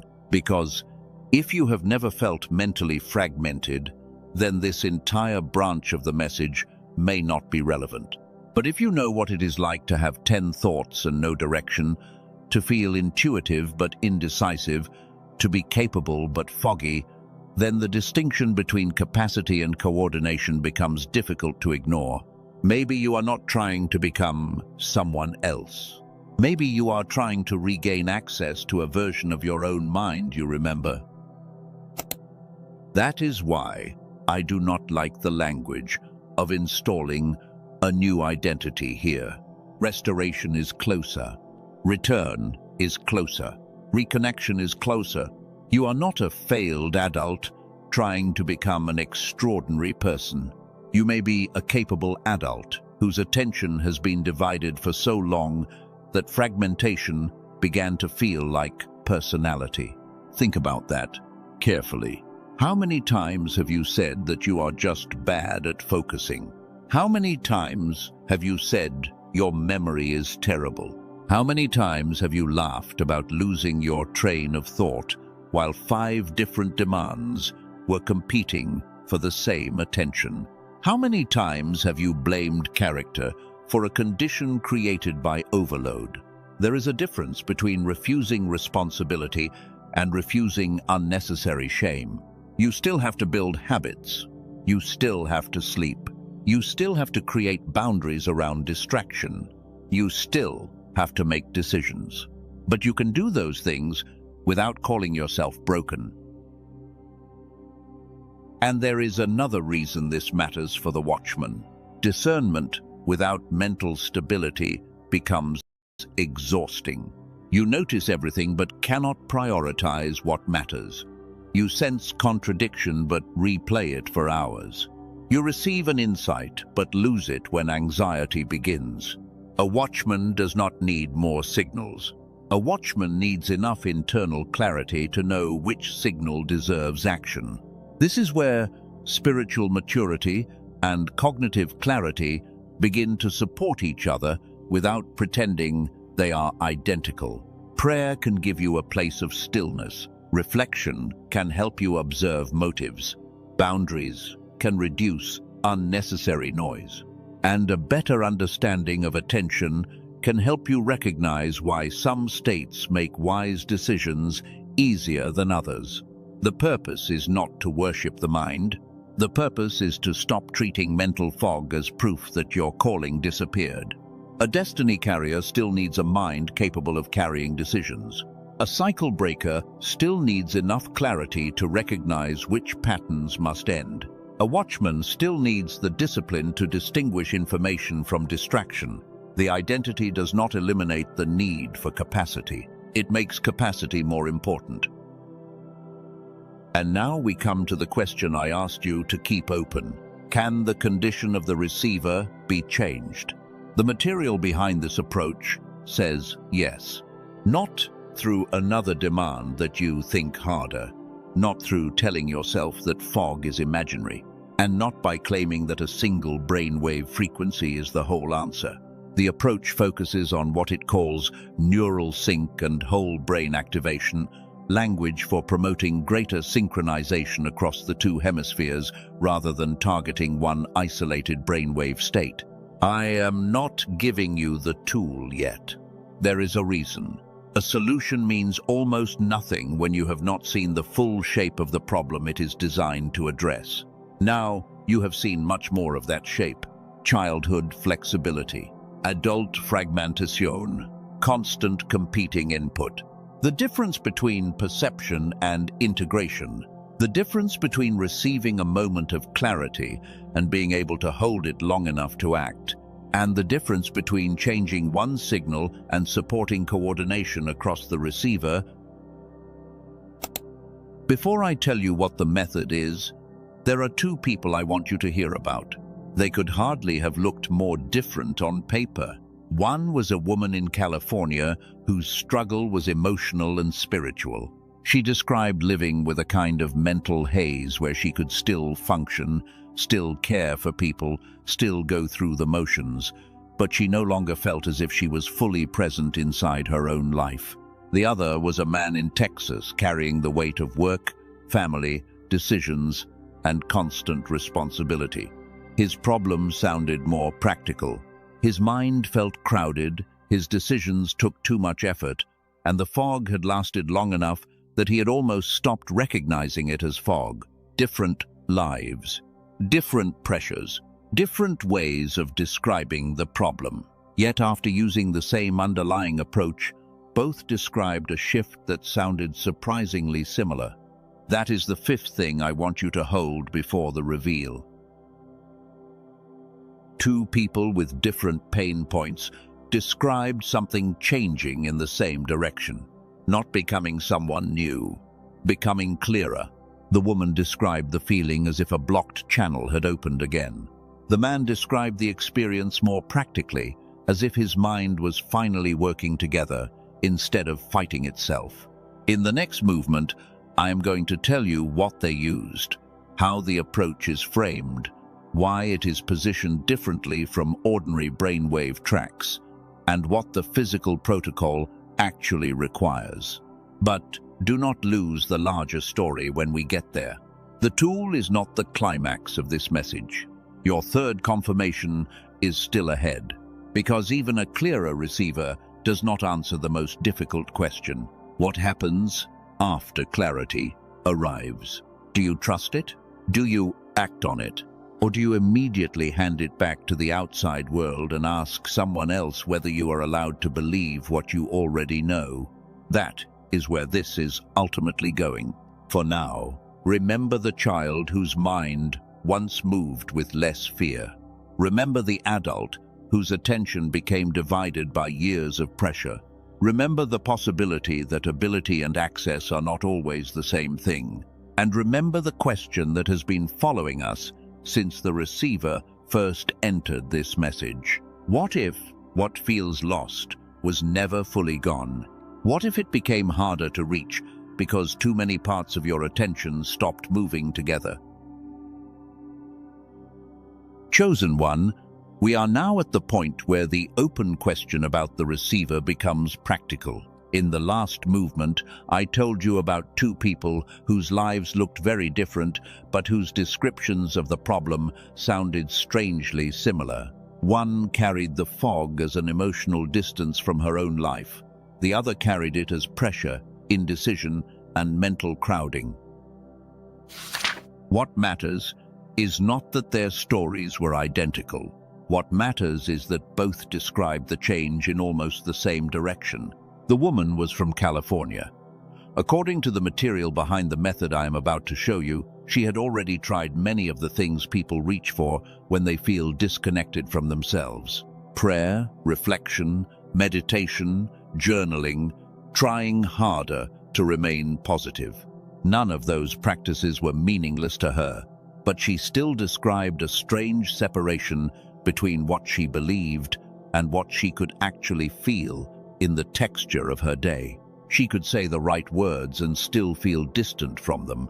She could understand something intellectually while remaining unable to experience the clarity behind it. She was functioning, but functioning had become different from feeling fully present. Then, after using the approach we have been moving toward, she described something beginning to clear. The language she used was not about suddenly becoming a different person. It was closer to recovering access. The mental distance became less dominant. Her sense of direction returned. What had felt like a blocked channel began to feel available again. The second story came from a man in Texas. His pain did not initially sound spiritual at all. He was carrying work, decisions, responsibility, and the constant feeling that too many things were competing inside his mind at once. He could still perform. He could still make things happen, but the effort required to reach a clean decision had become much heavier than he remembered. According to the product material, after using the same underlying approach, he described the fog beginning to lift. Tasks that had felt mentally tangled became easier to organize. Decisions became less exhausting. He did not describe gaining a new personality. He described his mind as if more of it were finally cooperating. And here is the first thing I want you to notice before you hear the name. Neither story is important because a testimonial proves that the same thing will happen for everyone. That would be too easy. The reason these stories matter is that two very different problems were framed around the same underlying question. What happens when the receiver begins operating with greater coordination? That question led a team connected with Dr. Daniel Barone, a neurologist in New York City, toward an approach built around what the product material calls neural sync technology and whole brain activation. The product material connects this idea back to the split brain research of Dr. Roger Sperry and the Nobel Prize awarded in 1981. Again, keep the distinction clear. The Nobel Prize was for scientific work involving the functional specialization of the cerebral hemispheres. It was not an award for this product. The product uses that research history as part of the conceptual foundation for its own mechanism, and that mechanism is not presented as another ordinary brainwave track. It is not positioned as one gamma frequency. It is not presented as a binaural beat that simply tries to move the brain into one particular state. The claim is different. The claim is that the sequence is designed around synchronization, around encouraging the two hemispheres to work in a more coordinated way, around what the material calls whole brain activation. That is why the distinction we made earlier matters so much. You can change the volume of one instrument without creating an orchestra. You can target one state without necessarily addressing coordination. The method is built around the second question. The team behind it took what the product material describes as a much longer clinical-style neural synchronization process and compressed it into an 8-minute targeted auditory sequence. 8 minutes. Headphones. Eyes closed. A quiet place where you can listen without needing to perform another task. That is the basic physical protocol described in the product material. You do not need to repeat a mantra. You do not need to spend an hour visualizing. You do not need to force yourself into meditation. You do not need to write pages of affirmations. The instruction is simple. Listen for 8 minutes each day. If you miss one day, the material says you simply return to the routine rather than treating the missed day as failure. And now the name can finally be spoken. They call it the Genius Switch. The Genius Switch is a digital audio sequence built around what its creators call neural sync technology. Notice what the name can tempt you to assume, and then remove the exaggeration. It is not promising to replace discipline. It does not remove the need for wise decisions. It does not make every idea correct. It does not mean that listening for 8 minutes turns someone into a supernatural genius. The positioning is that it supports access to a more coordinated state of mental functioning. That is the claim. And if you have tried brainwave tracks before, this distinction is especially important.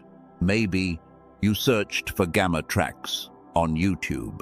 Maybe you experimented with binaural beats. Maybe you listened to frequency audio for focus, sleep, manifestation, or meditation. Maybe some of it relaxed you. Maybe none of it seemed to change anything. The Genius Switch material addresses that frustration directly by saying that ordinary brainwave approaches deal with only part of the picture. Its mechanism is framed not as one wave state, but as hemisphere synchronization at the whole brain level. Whether you find that distinction compelling is something you should decide for yourself. But now you understand why I did not introduce the name earlier. Without the receiver problem, the product would sound like another track. With the receiver problem understood, you can at least see what category of problem it claims to address. And this is the second thing you need to hold. The tool is not being introduced as a replacement for your spiritual life. It is not a substitute for prayer. It is not a substitute for rest. It is not a substitute for boundaries. It is not permission to remain in a destructive environment while hoping an audio file will remove the consequences. It is a support tool. Nothing more needs to be claimed for it to have a place in this conversation. The Genius Switch is not for everyone. It is for the chosen one who recognizes that receiving a direction and having the mental clarity to carry that direction are not always the same thing. It is for the watchman who is tired of noticing 10 signals and having no stable way to decide which one deserves action. It is for the destiny carrier who understands that a calling still requires capacity. It is for the person who remembers being mentally sharper, more creative, more present, and less divided than they feel today. And it is especially relevant to the person who has spent years interpreting fog as a character flaw, the person who kept calling themselves lazy, undisciplined, unfocused, too old to think the way they used to think, too scattered to become the person they once imagined becoming. If that is not your problem, then the tool may not matter to you, and that is fine. But if the problem does feel familiar, then the next question is practical. What does access cost? The product material frames the value against much more expensive forms of brain training and neurofeedback. It says, colleagues around the project considered the underlying work valuable enough to justify a price around $500. It also compares the cost with in-person neurofeedback sessions that can reach hundreds of dollars per hour and home systems that can cost thousands. But the listed access price is not $500. The regular offer described in the material is $49. On the specific product page connected with the offer, the current price is described as $39. That is a one-time payment. The material says access is lifetime access, delivered digitally without shipping. It also includes 4 bonuses. One is a guided visualization built around imagining improvement in money, love, health, and happiness. One is a smart grocery shopping guide focused on reducing foods associated in the material with brain fog, while also finding practical ways to spend less on common groceries. Another is a classic manifestation book that the offer describes as more than 100 years old. And the fourth is an infographic covering 5 habits connected with building an ideal future. The offer also includes what the product material calls a 100% money-back guarantee. The stated idea is simple.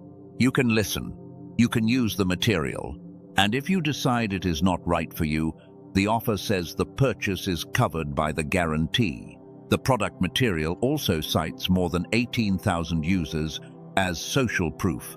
That number belongs to the sales material. Treat it as part of the offer rather than as a promise about your personal outcome. And this is where I want to protect the tone of this message from becoming something it is not. You do not need fear to make this decision. You do not need to believe that refusing an offer means refusing God. You do not need to imagine that a spiritual door will close because you did not spend $39. That would confuse a tool with the source of your identity. If the method makes sense to you, examine it. If it does not, continue with the message. Your third confirmation does not depend on purchasing anything. But there is still a cost of waiting that has nothing to do with manufactured pressure. Every week spent operating through unnecessary mental fragmentation is another week in which simple decisions may feel heavier than they need to feel. Every week spent calling fog a permanent identity can reinforce the belief that the reduced version of your attention is simply who you are now. That is the loss frame I want you to consider, not fear of missing a page. The cost of becoming comfortable with a condition you may not have to treat as permanent. If a tool can support clarity, then its value is not in making you more chosen. It is in helping you use more responsibly what you already carry. The provision does not create the calling. The receiver does not create the signal. The tool does not create your identity. It only claims to support the condition through which you process what is already in front of you. That is a much cleaner way to think about it. There is also a counterfeit version of this entire conversation that I want you to avoid. The counterfeit says that one purchase will solve every problem. That is not wisdom. The counterfeit says that clearer thinking means every intuition becomes correct. That is not discernment. The counterfeit says that technology can replace responsibility. That is not restoration. A clearer receiver still needs truthful input. A calmer mind still needs boundaries. A creative person still needs action. A destiny carrier still needs discipline. If you want to examine the genius switch for yourself, the official product information is linked where this message provides its resources. The product material says it is distributed digitally through its official website rather than through YouTube, Spotify, or Amazon. If you choose to look at it, read the details. Look at the guarantee. Look at the price. Decide with clarity rather than urgency. That is enough. Now set the tool down, because what comes next is more important than whether you ever use it. This is the third micro-turn in this movement, and it is where the entire message begins changing direction. A clearer receiver can help you notice. It can help you think. It can help you hold attention, but clarity itself does not guarantee courage. A person can see exactly what needs to change and still refuse to change it. A person can recognize a relationship pattern and still return because loneliness feels harder than truth. A person can understand that a job is destroying them and still remain because uncertainty feels more frightening than exhaustion. A person can receive a clean internal answer and then immediately call 5 people until somebody gives them permission to doubt it. That is why the genius switch cannot be the climax. The deepest blocker in this message is not brain fog. It is what you do after the fog clears. Chosen one, consider how many times you already knew. You knew the conversation was finished before you sent the final message. You knew the boundary was necessary before you spent another month explaining why it hurt. You knew the opportunity required courage before you asked everyone whether they thought you were ready. You knew something had changed before the evidence became obvious enough to defend in public. But knowing was not enough. You wanted confirmation, and then another confirmation, and then another. That pattern is where the message becomes confrontational. Because there is a point where seeking wisdom stops being wisdom and becomes avoidance. There is a point where asking for another sign is not humility. It is postponement. There is a point where collecting opinions is not discernment. It is outsourcing responsibility. This does not mean you should never ask for advice. Wise counsel matters. Other people can see what you miss. Your own perception can be wrong. But there is a difference between inviting perspective and surrendering authority over every decision. One says, "Help me see more clearly." The other says, "Tell me what I am allowed to know." And some of you have lived in the second pattern for years. You sensed something, then you asked someone else. They did not feel what you felt, so you overrode yourself. Later, the pattern became obvious. Then you promised yourself you would trust your discernment next time. Next time arrived, and you repeated the same cycle. That is not because you are weak. It is because external validation can become a habit so deeply woven into identity that even clarity feels unsafe without permission. This is the fourth micro-turn, and it brings us closer to the third confirmation. The first confirmation showed that some old patterns are losing their authority over you. The second showed that your perception is becoming harder to override. But the third does not ask whether you perceive accurately. It asks what happens when nobody confirms what you perceive. That is a different test. Can you remain patient without turning uncertainty into panic? Can you hold an observation without needing to announce it? Can you make a responsible decision when applause is absent? Can you stay aligned with a boundary after the person affected by it becomes disappointed? Can you trust a quiet conviction long enough to see whether reality confirms it? That is where the rarity begins. Not in seeing something other people cannot see, in remaining steady when nobody rewards you for seeing it. Imagine David again. Anointing did not remove waiting. Imagine Moses again. Calling did not eliminate wilderness. Imagine the watchman. Seeing movement outside the wall did not mean sounding the alarm every time. Clarity and action are separated by character. That space is where people often lose what they thought they wanted. They pray for an answer. The answer comes. Then the answer requires a decision that disrupts an old identity. Suddenly they pray for another answer. They ask whether the first one was really clear. They search for a sign that allows them to remain unchanged. This is one of the most subtle forms of self-protection. You do not reject the truth. You delay it beneath more spirituality, more analysis, more research, more signs, more waiting for the perfect feeling. And because the delay looks thoughtful, it is difficult to recognize as fear. That is why clarity can become uncomfortable. Fog gives you an excuse. Confusion gives you time. Uncertainty allows every path to remain open, but clarity closes possibilities. If you know a pattern is harmful, then continuing it becomes a choice. If you know a boundary is necessary, then refusing to set it becomes information. If you know what matters, then distraction becomes harder to romanticize. This is the fifth micro-turn. The closer you get to clarity, the less protection confusion can offer. And that is where the hidden blocker begins to reveal itself. You may not be afraid of failing. You may be afraid of what becomes required if you stop pretending you do not know. Think about how different that is. Failure allows sympathy. Confusion allows delay.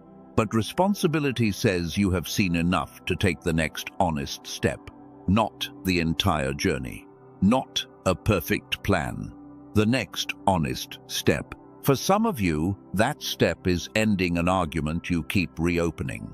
For others, it is applying for something before confidence arrives. For others, it is admitting that a relationship cannot be repaired by one person.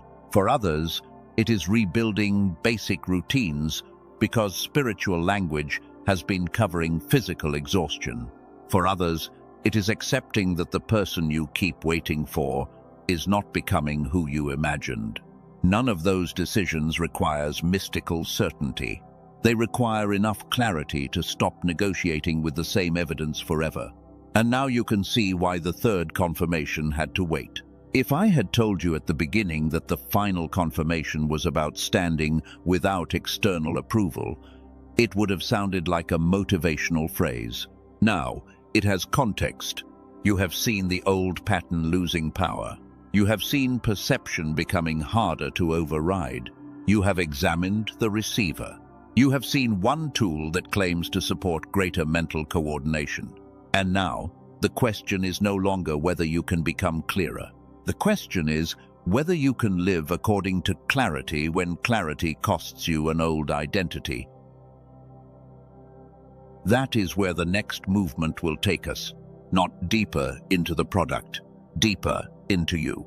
The genius switch has now served its role in this message. If it fits your situation, you know where the information is. If it does not, leave it there, because the third confirmation is not something you can buy. It is not something a doctor installs. It is not something a frequency grants you. It is revealed by what remains when the opinions become quiet. And in the next movement, we are going to look directly at the habit that causes many perceptive people to surrender their own clarity at the exact moment they need it most. The habit looks humble. It can even sound spiritual, but underneath it is fear. Fear of being wrong. Fear of disappointing people. Fear of becoming responsible for a decision nobody else made for you. And once you see that habit clearly, the third confirmation will be close enough to name. Chosen one, we have reached the point where the message stops asking what you can perceive and starts asking what you can stand behind. The first confirmation showed that some old patterns were losing authority over you. The second showed that your perception was becoming harder to override. Now the third asks a more difficult question. What happens when you see clearly and nobody around you confirms what you see? This is where many perceptive people become uncertain again. They notice the pattern. They feel the contradiction. They recognize the boundary that needs to exist. Then they look around and realize nobody is giving them permission to trust what they already know. So they wait. They ask another person, then another. They search for another message, another sign, another explanation, another voice that will make the decision feel safe. And here is the first micro-turn you need to hold carefully. The first two confirmations tell you what you can sense. The third tells you what you do when sensing is no longer enough. That is the dividing line. You can be highly intuitive and still give your authority away. You can notice what everyone else misses and still abandon yourself the moment somebody disagrees. You can recognize a pattern correctly and then spend weeks trying to convince yourself that you imagined it, because accepting it would require action. This is why discernment is not the final test. Steadiness is. Think about how often this has happened. You knew a conversation was no longer honest. You knew a relationship had become one-sided. You knew a certain opportunity required you to step forward. You knew a boundary needed to be set. You knew you were exhausted because you were carrying what did not belong to you. Then someone questioned you. Maybe they called you dramatic. Maybe they said you were overthinking. Maybe they reminded you of everything you might lose if you changed. Maybe they did not say anything directly. They simply looked disappointed. And suddenly the clarity that felt clean 10 minutes earlier became something you felt guilty for trusting. That is the habit we are exposing now. The habit is not asking for wisdom. Wisdom is valuable. The habit is asking for permission to believe what you already know every time the truth creates discomfort. There is a difference. A person seeking wisdom says, "Help me see what I may be missing." A person outsourcing authority says, "Tell me whether I am allowed to trust myself." Those two sentences can sound similar on the surface. Inside, they come from completely different places. One comes from humility. The other often comes from fear. Fear of being wrong. Fear of disappointing someone. Fear of choosing without a witness standing beside you. Fear of carrying the consequences of a decision that nobody else made for you. And that fear can disguise itself beautifully. It can call itself patience. It can call itself waiting on God. It can call itself needing one more confirmation. It can call itself being careful. Sometimes it is those things. Sometimes it is simply postponement wearing spiritual language. This is the second micro-turn. Many people do not ask for more signs because they lack evidence. They ask for more signs because the evidence they already have asks something from them. That is harder to admit. If the answer remains unclear, you can remain where you are. If the situation is still confusing, you can postpone the boundary. If you are still waiting for confirmation, you can avoid the risk of acting. Confusion can become protection. It gives you time. It keeps every possibility open. It allows you to tell yourself that you are not choosing. But not choosing is still a form of choice when the same pattern keeps repeating. And some of you have been living inside that space for much longer than you realize. You do not need more evidence that the same conversation keeps producing the same wound. You do not need another year to learn whether somebody respects a boundary they have already crossed repeatedly. You do not need another sign to know that your mind is exhausted from living in permanent reaction. You may need courage more than information. That is where the third confirmation begins to move closer. Not in the intensity of what you feel, not in how many signs you have seen, not in whether someone else agrees with your interpretation. The third confirmation begins to appear when you can remain still inside what you know long enough for reality to test it. You do not rush. You do not announce. You do not attack. You do not build a story around one feeling. You observe. You hold the boundary. You let time reveal whether your perception was accurate. That is much more difficult than chasing signs. Chasing signs feels active. Waiting with discernment can feel almost empty. There is nothing dramatic to perform. There is no audience. There may not even be an immediate reward, and that is exactly why so few people stay there. Remember the watchman. The watchman does not sound the alarm because one shadow moves. The watchman watches. The watchman waits. The watchman compares one signal with the next. The watchman learns the difference between movement and danger. That ability is not passive. It is disciplined attention. And this is where your recent separation may have been training something deeper than you first understood. You thought you were being removed from people. Maybe you were being removed from constant interference. You thought your silence meant nothing was happening. Maybe silence was the only place where your own perception could remain intact long enough for you to study it. You thought the delay meant you had missed the assignment. Maybe the delay was exposing how quickly you abandon clarity when nobody rewards you for holding it. That is a different interpretation, and it changes the way you look at the entire season. Chosen one, the rare person, is not the person who receives the loudest sign. The The rare person is the one who can hold a quiet truth without needing to turn it into performance. They do not need to post every realization.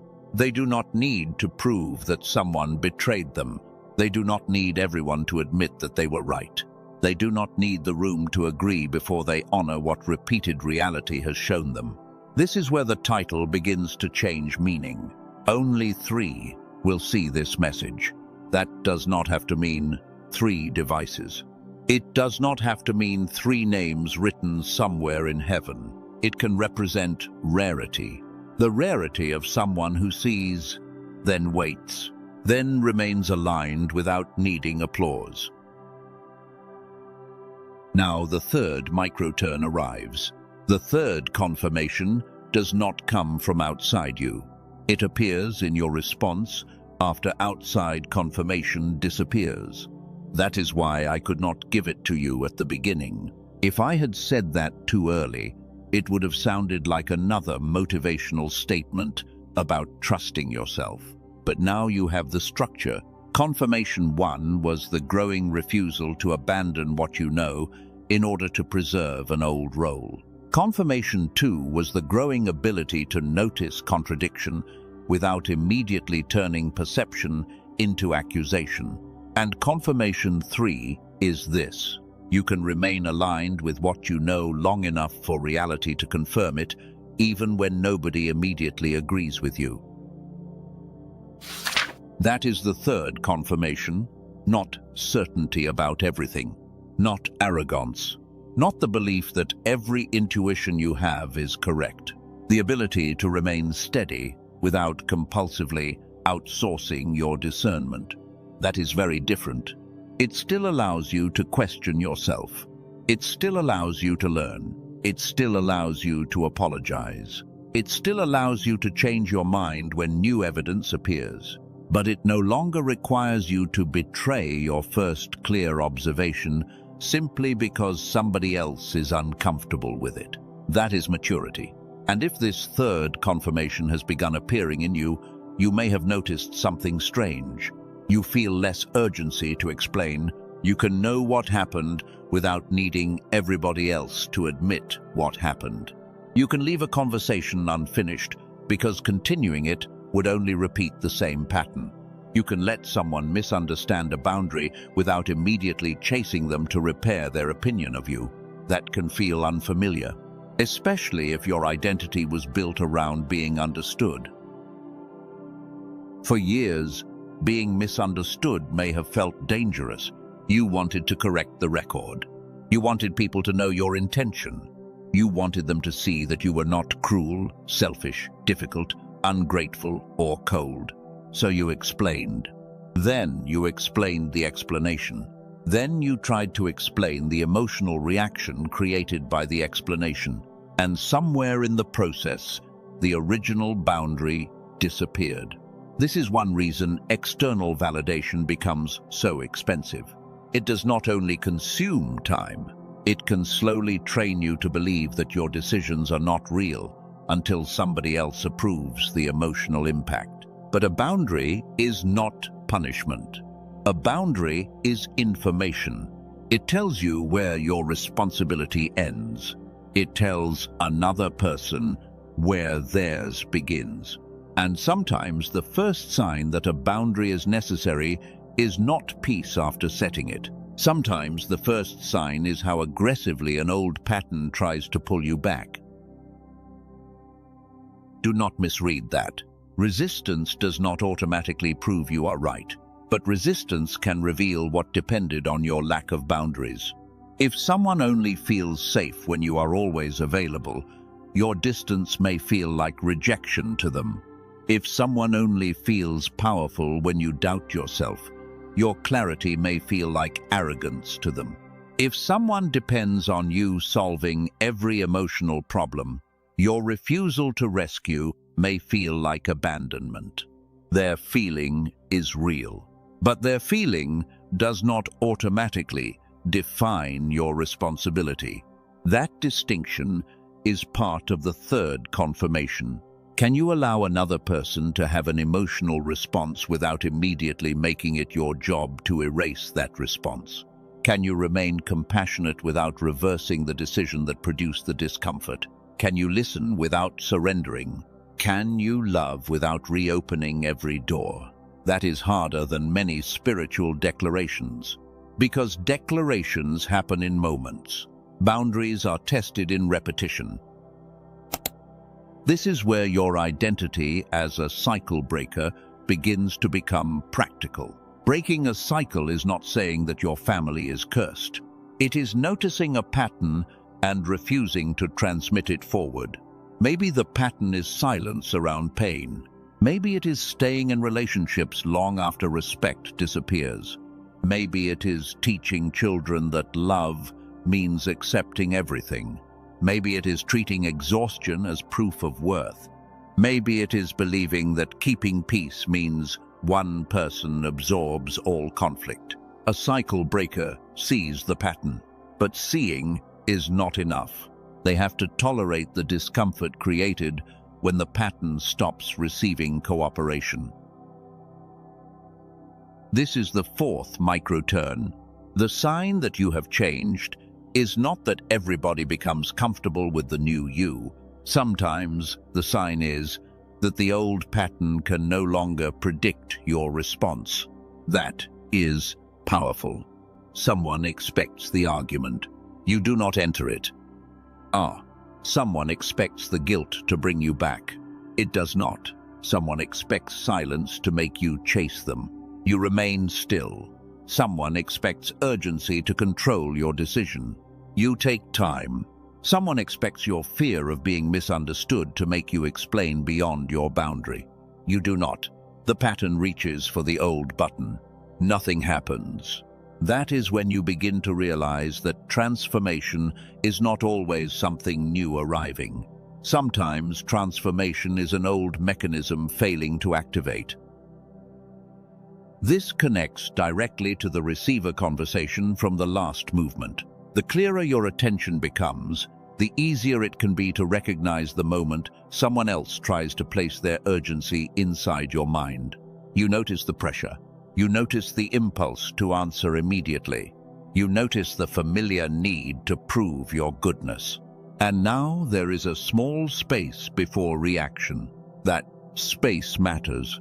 If the resource we discussed earlier helps you support greater clarity, then this is the kind of clarity it should serve. Not endless fascination with the mind itself. Not the pursuit of a special state. The purpose of greater mental coherence is to make responsible discernment easier to practice. Then the tool disappears into the background. The life remains. The decision remains. The boundary remains. The responsibility remains. You do not need to hear the product name again here. You already know what resource was discussed. If it fits your situation, you know where to find the information. If it does not, nothing about this third confirmation changes, because no tool can make this decision for you. No audio can set a boundary for you. No frequency can apologize for you. No method can leave an unhealthy pattern on your behalf. Clarity can support responsibility. It cannot replace it. And that brings us to the deepest confrontation in this section. What if the thing you have been calling confusion is sometimes fear of responsibility after clarity? Sit with that. Not all confusion. Some situations are genuinely complicated. Sometimes you do not have enough information. Sometimes waiting is wise. Sometimes asking for counsel is exactly what you should do. But there are other moments when the answer became clear a long time ago. You just did not like what the answer required. That is different. You knew the relationship could not continue in the same form, but change meant grief. You knew the work situation needed a decision, but change meant uncertainty. You knew your body needed rest, but rest threatened an identity built around productivity. You knew you needed to stop rescuing someone, but stopping meant watching them struggle. So you called the situation confusing. Maybe it was not. Maybe it was painful. Pain and confusion are not the same thing. That distinction can free you. A painful answer can still be clear. A frightening step can still be wise. A decision can still be correct, even when your emotions take time to catch up with it. This is what many people miss when they wait for perfect peace before acting. Sometimes peace comes after integrity, not before. Sometimes you set the boundary while your hands are still shaking. Sometimes you say no and feel guilty because guilt is an old reflex. Sometimes you leave the cycle and spend weeks wondering whether you were too harsh. The presence of discomfort does not automatically mean the decision was wrong. It may mean your nervous system is learning a response it has never practiced before. This is where compassion for yourself becomes important. Do not turn the third confirmation into another standard you use to punish yourself. You will still question decisions. You will still have days when old validation patterns return. You may still send the extra message sometimes. You may still ask someone what they think even when you already know. Growth is not proven by never repeating an old pattern. It is often revealed by how quickly you recognize the pattern when it returns. Before, it controlled months, then weeks, then days. Eventually, you notice it in minutes. That is change. And now look back at the title one more time. Only 3 will see this message. At the beginning, the title created a question about selection. Why me? Why now? Why so few? But the deeper answer is not that you were chosen because you are more important than everyone else. That would be too shallow. The rarity is behavioral. Many people can see a pattern. Fewer can resist reacting to it immediately. Fewer still can remain aligned with what repeated evidence has shown them when the outside world does not provide instant validation. That is what the number 3 represents in this narrative. Not superiority, rarity of steadiness. This is the 5th micro-turn. The title was never ultimately asking who gets to see. It was asking who can carry what they see without diluting it. That is a different identity. The seeker looks for confirmation. The watchman learns to interpret. The destiny carrier acts responsibly after interpretation. The cycle breaker tolerates the discomfort that arrives when old patterns stop receiving cooperation. And this is how identity grows, not by collecting bigger labels, by carrying greater responsibility. You are not being asked to become certain about everything. You are being asked to stop treating uncertainty as a reason to betray every clear thing. You are not being asked to distrust people. You are being asked to stop treating every outside opinion as more authoritative than the pattern you have carefully observed. You are not being asked to become isolated. You are being asked to become less dependent on noise for direction. That difference protects you from turning discernment into pride, because the chosen one who becomes arrogant has misunderstood the assignment. The remnant is not preserved, so it can mock the crowd. The watchman is not placed at the gate, so he can feel superior to the people sleeping inside. The destiny carrier is not given responsibility so they can prove how special they are. Identity serves responsibility, always. And now the main loop is closed. The first confirmation was what no longer controls you. The second was what you can no longer easily unsee. The third is your growing ability to remain steady in discernment without compulsively borrowing certainty from outside yourself. That is the answer you have been waiting for, but a reveal is only useful if it changes how you live afterward. So from this point, the question changes. No longer, am I one of the 3? Now the question becomes, If I recognize this pattern in myself, what changes next? That is where resolution begins. The changes may be quieter than you expect. The first may happen in decision-making. You may notice that some decisions become simpler because you stop adding 10 opinions to a question that only required honest observation. The second may happen in relationships. You may notice that certain connections become clearer when you stop doing emotional work for both people. The third may happen in attention. You may notice how much energy returns when you stop rehearsing explanations for people who are committed to misunderstanding you. These are not dramatic miracles. They are the practical consequences of no longer living in permanent negotiation with yourself. And something else may happen. A door may close before a new one opens. Do not panic when that occurs. If an identity was built around rescuing everyone, then becoming more responsible may reduce the number of people who can use that identity. If a relationship survived because you ignored contradiction, clearer perception may change the relationship. If a job depended on constant self-abandonment, greater clarity may make the cost harder to deny. That can initially feel like loss. But not every reduction is deprivation. Sometimes space appears because something stopped occupying it. The question is what you do with the space.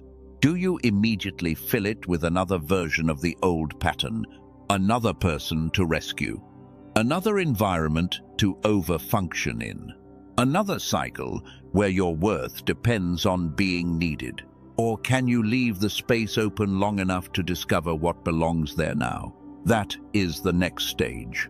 Resolution is not rushing to replace everything that ended. Resolution is learning how to live after the old mechanism stops controlling you. Chosen one, that is where we are going next. The third confirmation has been named. The loop is closed. Now we move from recognition into consequence, from seeing into living, from asking whether you are chosen into learning how a person with clearer discernment actually moves through decisions, relationships, attention, and the future without rebuilding the same cage under a different name. Chosen one. Now that the third confirmation has been named, the message has to become practical. Recognition is not enough if tomorrow looks exactly like yesterday. The real question is what begins to change when you stop handing every clear observation back to the outside world for approval. And the first changes may be so quiet that you could mistake them for nothing happening at all. You may expect clarity to arrive as excitement, a sudden opportunity, a dramatic conversation, a door opening so obviously that there is no room left for doubt. But often the first evidence of a real shift is much less glamorous. You simply stop wanting to return to something. That is the first micro turn to notice. There may be a conversation you once replayed endlessly that suddenly feels finished. There may be a person whose attention used to determine your mood, but now you notice hours passing without wondering what they think. There may be an environment you once fought desperately to remain inside, and one day you realize that even if the door reopened, you are no longer certain you want to walk back through it. Nothing dramatic had to happen that morning. The desire simply changed. That matters because desire often reveals transformation before circumstances do. You can force yourself to stay somewhere long after your inner life has stopped belonging there. You can keep performing an old role because everybody recognizes you in it, while something inside you has already begun preparing for another way of living. This is why the first shift after clarity may feel like detachment, not bitterness, not revenge, not the need to prove that someone was wrong, just less hunger for what once controlled your attention. For the chosen one who spent years trying to be understood, this can feel almost unnatural. You are used to reaching back. You are used to correcting the misunderstanding, sending one more explanation, reopening the conversation, and trying to create closure with someone who may never be able to give it. Then one day you notice that the urge is weaker. You still care. You still remember. But the need to chase resolution outside yourself has begun to loosen. That is not emptiness. It is space. And space can feel strange when your nervous system has spent years believing that peace must always be earned through another person's response. So do not rush to fill it. Do not immediately look for another person to occupy the attention that was just released. Do not create a new crisis because silence makes you uncomfortable. Let the space exist long enough to show you what it was protecting. You may discover that much of what you called connection was actually anticipation, waiting for a message, waiting for an apology, waiting for someone to choose you, waiting for an opportunity to prove yourself, waiting for a person to finally become consistent enough that your sacrifice would make sense. When that waiting stops, attention returns to you, and returned attention is one of the first forms of restoration. Not because attention itself is sacred, but because where your attention goes, your decisions usually follow. You cannot build a new life while most of your mental energy is still negotiating with a chapter that has already shown you what it is. This brings us to the second micro-turn. Sometimes a door closes before anything better is visible. That can be one of the hardest stages of resolution because the mind wants replacement immediately. If one relationship ends, you want evidence that another is coming. If one opportunity disappears, you want proof that something larger is already approaching. If one identity falls away, you want a new title before you have learned how to live without the old one. But real clearing often creates an interval. The old is no longer available. The new is not yet fully visible, and the interval can feel like loss. This is where people often run backward. Not because the old situation suddenly became healthy, because uncertainty became uncomfortable. A closed door is concrete. You know what was behind it. Even if it hurt you, it was familiar. An unopened future has no shape yet. You cannot predict how people will respond. You cannot calculate every consequence. You cannot guarantee that courage will be rewarded immediately. So the mind begins editing history. Maybe it was not that bad. Maybe you were too sensitive. Maybe you should give it one more chance.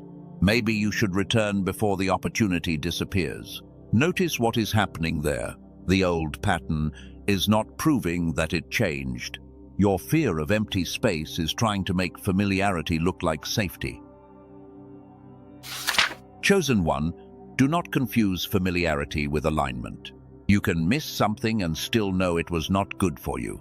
You can love someone and still know that access must change. You can feel grief after a wise decision.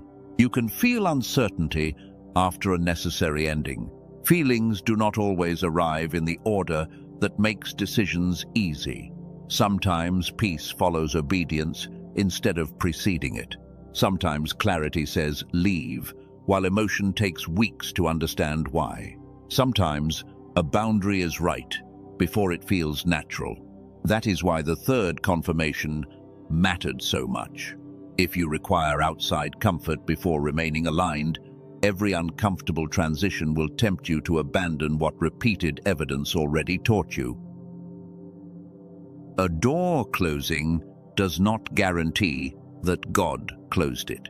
A door opening does not guarantee that God opened it. You still observe. You still test. You still look at patterns and consequences. But you stop assuming that every reduction in access is punishment. Sometimes less becomes useful because it forces your attention to become more precise. Fewer voices, fewer arguments, fewer emotional emergencies, fewer places where you must divide yourself just to remain welcome. Then something unexpected happens. your decisions begin changing. This is the third micro-turn. Your decisions may become simpler before your life becomes easier. That distinction matters. Clarity does not always remove difficulty. Sometimes it removes negotiation. You still have to do the hard thing, but you stop spending 3 weeks arguing with yourself about whether the hard thing is necessary. You still have to say no, but the no longer requires 12 paragraphs. You still have to make the call, but you stop asking 7 people to choose the words for you. You still have to face uncertainty, but you no longer confuse uncertainty with proof that you are on the wrong path. That is a major shift. Think about how much energy indecision consumes. The decision itself may take 5 minutes. The mental rehearsal can take 5 days. You imagine every possible reaction. You prepare defenses against conversations that have not happened. You construct future disasters. Then you try to solve those imaginary disasters before taking the first step. By the time action becomes necessary, you are already exhausted. Clearer attention changes that. It asks a smaller question. What is the next honest action available to me now? Not what will happen 6 months from now. Not whether everyone will understand. Not whether the entire path is guaranteed. What is the next honest action? For one person, it may be sending an application. For another, it may be declining an invitation that repeatedly drains them. For another, it may be making the appointment they have postponed. For another, it may be apologizing without defending themselves. For another, it may be allowing someone else to solve the problem they created. Small actions can reveal more about alignment than dramatic declarations. The cycle breaker is built through repeated choices. The watchman becomes trustworthy through repeated restraint. The destiny carrier becomes capable through repeated responsibility, not through one emotional peak, through pattern. This is why you may begin noticing changes in ordinary moments first. You wake and do not check for the message immediately. You receive criticism and wait before responding. You feel pressure and ask whether it belongs to you. You notice guilt after setting a boundary, but do not automatically reverse the boundary. You recognize the old urge to rescue someone and allow yourself to remain still. None of those moments would look impressive to a stranger, but internally, they represent authority returning to the correct place, not control over other people, authority over your own participation. And then, relationships begin revealing themselves differently. This is where many people misunderstand resolution. They assume that becoming clearer means everyone healthy will stay and everyone unhealthy will disappear immediately. Human relationships are more complicated. Good people can misunderstand you. Loving people can react badly. People can need time to adjust to a boundary they were never required to respect before. The question is not whether someone reacts perfectly. The question is, what pattern appears after the reaction? Can they reflect? Can they take responsibility? Can they disagree without punishing you? Can they hear no without turning it into a campaign against your character? Can they allow you to become different from the version of you that was easiest for them? Patterns answer what promises cannot. And when you stop seeking external confirmation compulsively, relationships become clearer because you stop interfering with the evidence. That is the fourth micro-turn. You stop chasing someone who becomes distant and finally get to see whether they ever move toward you on their own. You stop solving every conflict first and discover who is willing to repair. You stop explaining the boundary repeatedly and learn who respects it after hearing it once. You stop supplying all of the emotional labor and discover whether the connection can stand without one person carrying both sides. That can be painful. Some relationships become stronger, others become quieter. Some people surprise you with maturity you never gave them space to demonstrate because you were always fixing everything first. Others reveal that the connection depended much more heavily on your over-functioning than you wanted to admit. Neither result needs to become a judgment. It becomes information, and information is enough. You do not need to label every person an enemy. You do not need to rewrite every memory. You do not need to make someone evil before deciding that a pattern is no longer healthy for you. Sometimes the most mature form of discernment is simply accepting what something repeatedly is. This changes your attention again.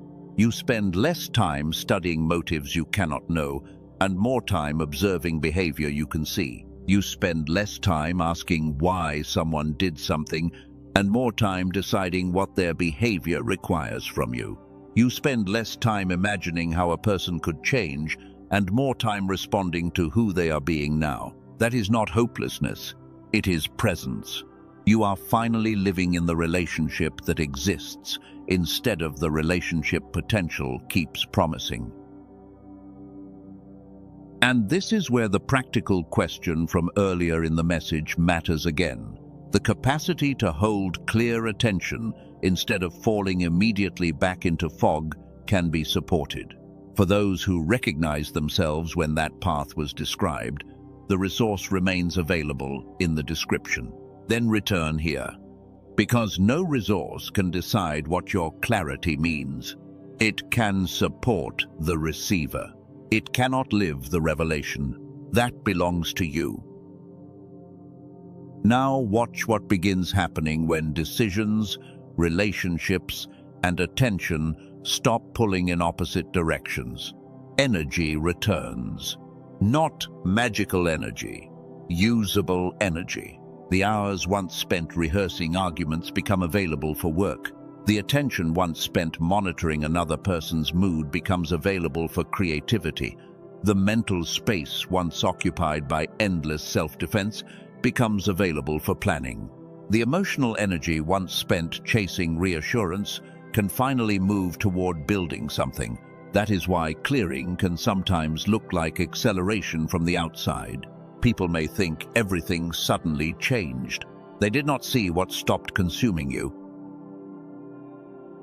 A person can appear to move quickly after years of delay because they are no longer dragging 10 unfinished emotional contracts behind every decision. They stopped trying to make everyone understand. They stopped returning to the same closed conversation. They stopped waiting for permission. They stopped making themselves responsible for reactions they could not control. Then, movement becomes lighter. Not because every obstacle vanished, because fewer obstacles are being carried internally. This is what accelerated fulfillment should mean in a grounded sense. Not that every desire arrives instantly. That alignment reduces unnecessary delay. You stop spending 6 months deciding whether to begin.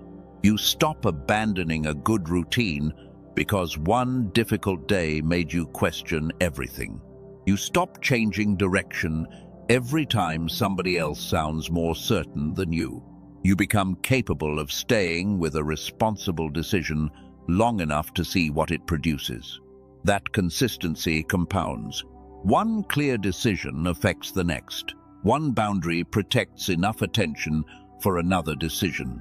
One repaired habit gives you enough stability to see another pattern. Then the life that felt permanently stuck begins showing movement, often through very ordinary mechanics. And this is the 5th micro-turn. The biggest shift may not be something new arriving in your life. It may be something old failing to pass through you. A pattern reaches you and stops. A form of guilt that controlled the generation before you reaches your decision and no longer determines it. A relationship model built on silence reaches you, and you decide to communicate differently. A belief that worth must be earned through exhaustion reaches you, and you refuse to teach it to the people coming after you. A pattern of staying where respect is absent reaches you and ends with your choice. That is where personal resolution begins becoming generational. Chosen one, this is larger than feeling better. If all you wanted was temporary relief, distraction could give you that. Cycle breaking asks for something deeper. It asks whether the pain you inherited becomes wisdom or simply becomes pain you hand forward. Maybe nobody taught you how to disagree without withdrawing love. Then you learn. Maybe nobody showed you what a healthy boundary looked like. Then you practice one. Maybe everyone around you treated exhaustion as virtue. Then you stop praising self-destruction. Maybe your family survived by never naming what hurt. Then you become the person who can tell the truth without using truth as a weapon. That is legacy. Legacy is not only money left behind, it is emotional language. It is relationship patterns. It is what younger people learn by watching how you respond when someone disappoints you. It is whether love and fear remain tangled together. It is whether silence is used as punishment. It is whether people are allowed to say no. It is whether rest creates shame. It is whether conflict means abandonment. You can change a future you may never fully see by refusing to transmit what damaged you. That is why the cycle breaker identity carries responsibility. It is not a badge announcing that your family was wrong. It is a commitment to become conscious enough that pain does not reproduce itself automatically through you. And this is where you may begin noticing the deepest form of peace. Not the peace of having every answer. The peace of no longer needing every unanswered question to control your behavior. You may never know why one person could not love you consistently. You may never receive the apology. You may never understand why a particular opportunity disappeared. You may never know what would have happened if you had chosen differently. But uncertainty no longer has to keep the door open forever. You can bless what taught you, grieve what hurt you, forgive where forgiveness becomes possible, and still move forward without reopening access. That movement is what prepares the next stage of this message, because once a pattern stops at you, there is something that must happen before the message can close.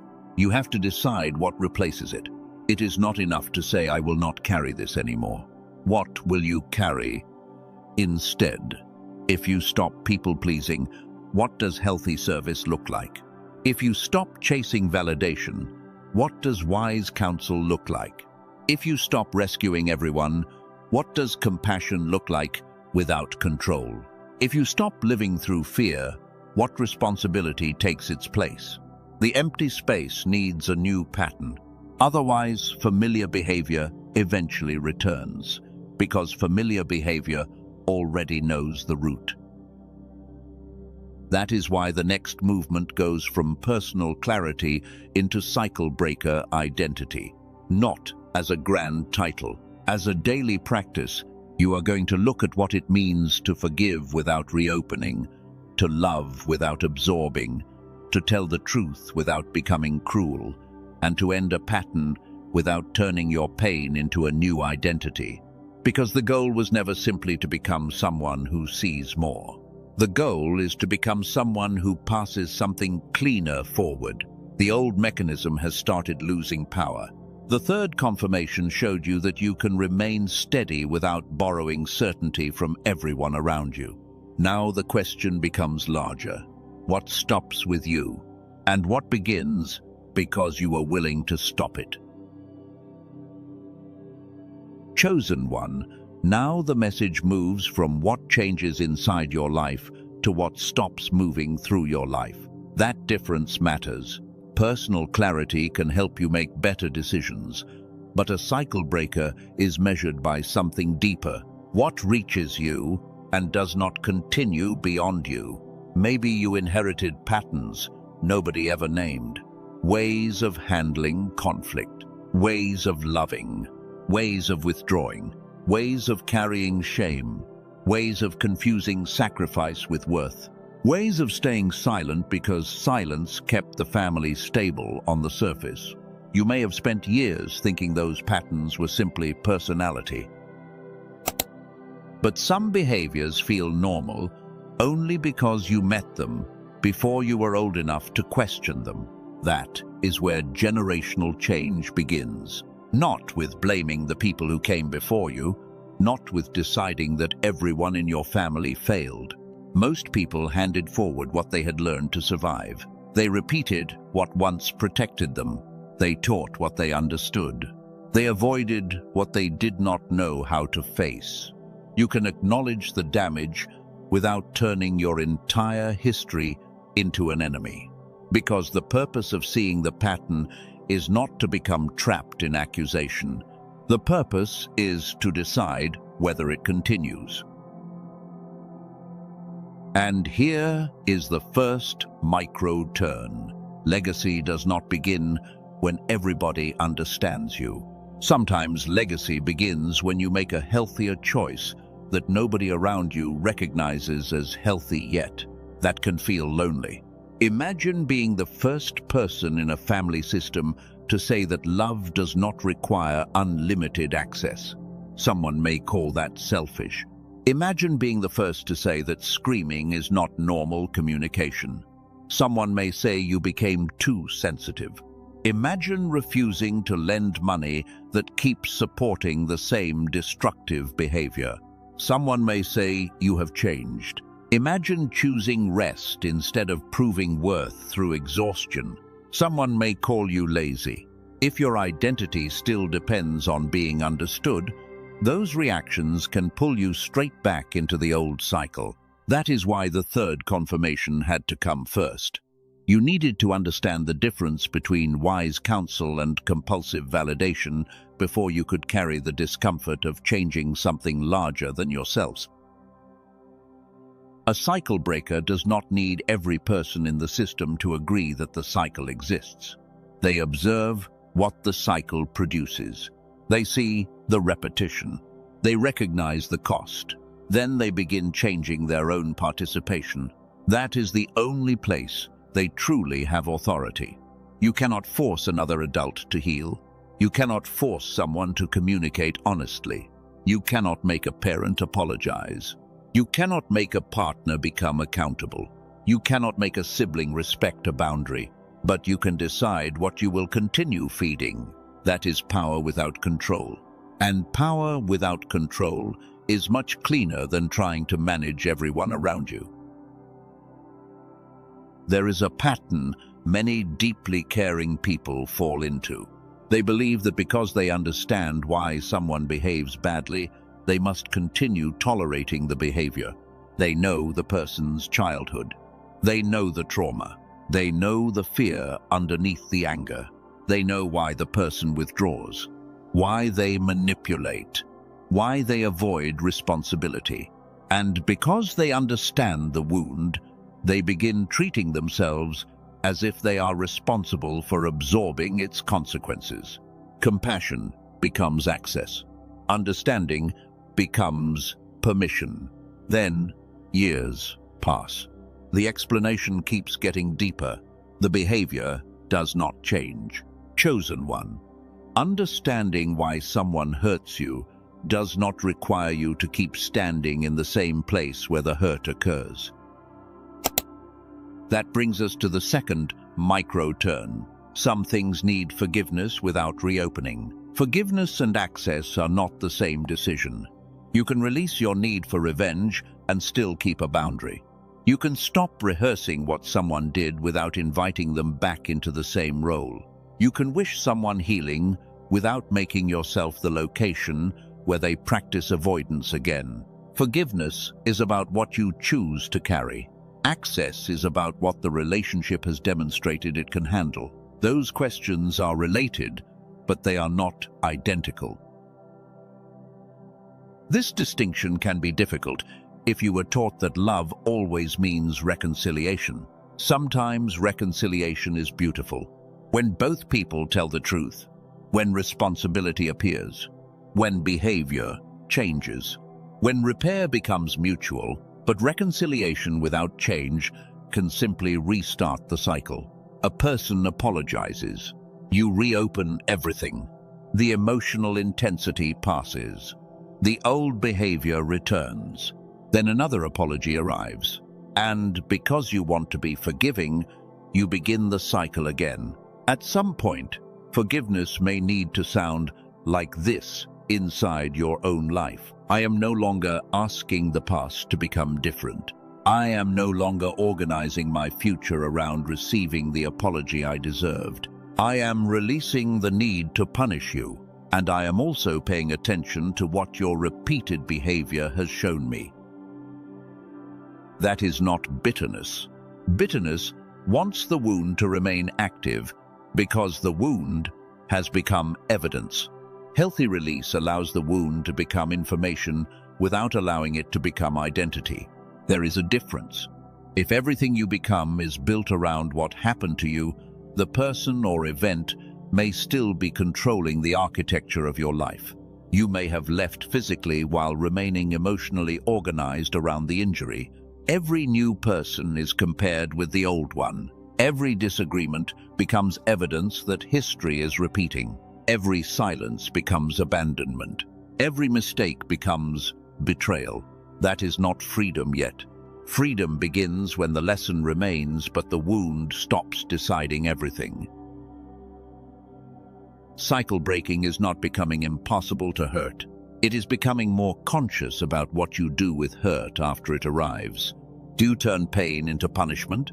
Do you make the next person pay for the previous person's behavior?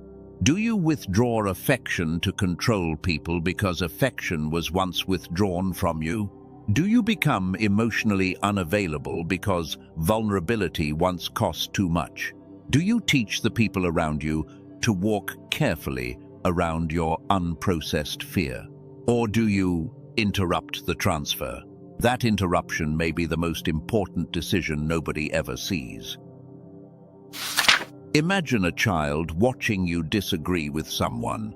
They are learning even if you never teach a lesson directly. They are learning whether anger means love disappears. They are learning whether boundaries require cruelty. They are learning whether apologies include changed behavior. They are learning whether people are allowed to say that something hurt. They are learning whether power means dominating a room or remaining responsible inside one. That is legacy, not theory, pattern. And here is the third micro-turn. One generation can end a pattern when one person refuses to transmit it unchanged. That does not mean every consequence disappears in one lifetime. It does not mean trauma evaporates because you made one good decision. It means repetition is no longer automatic. Someone finally notices. Someone finally asks a different question. Someone finally says that this may have been normal here, but normal does not mean healthy. Maybe your family pattern was financial fear. Money was always spoken about through panic. Every purchase created tension. Every opportunity was evaluated through catastrophe. Then you become the person who learns, plans, saves, and speaks about money without turning every decision into fear. The pattern weakens. Maybe the pattern was emotional silence. Nobody said, "I was hurt." Nobody said, "I was afraid." Nobody admitted uncertainty. Then you learn how to name emotions without using them as weapons. The pattern weakens.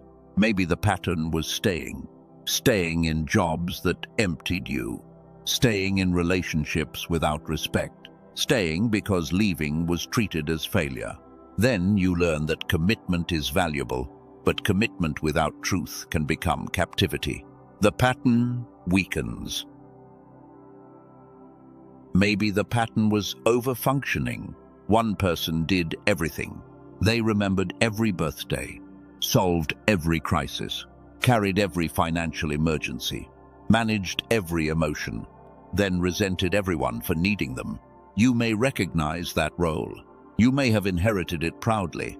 People called you strong, reliable, the one who always figures it out. But strength without limits becomes a system that prevents other people from growing. If you solve every consequence, someone else never has to meet responsibility. If you answer every emergency, everyone learns that your peace is the cheapest resource in the room.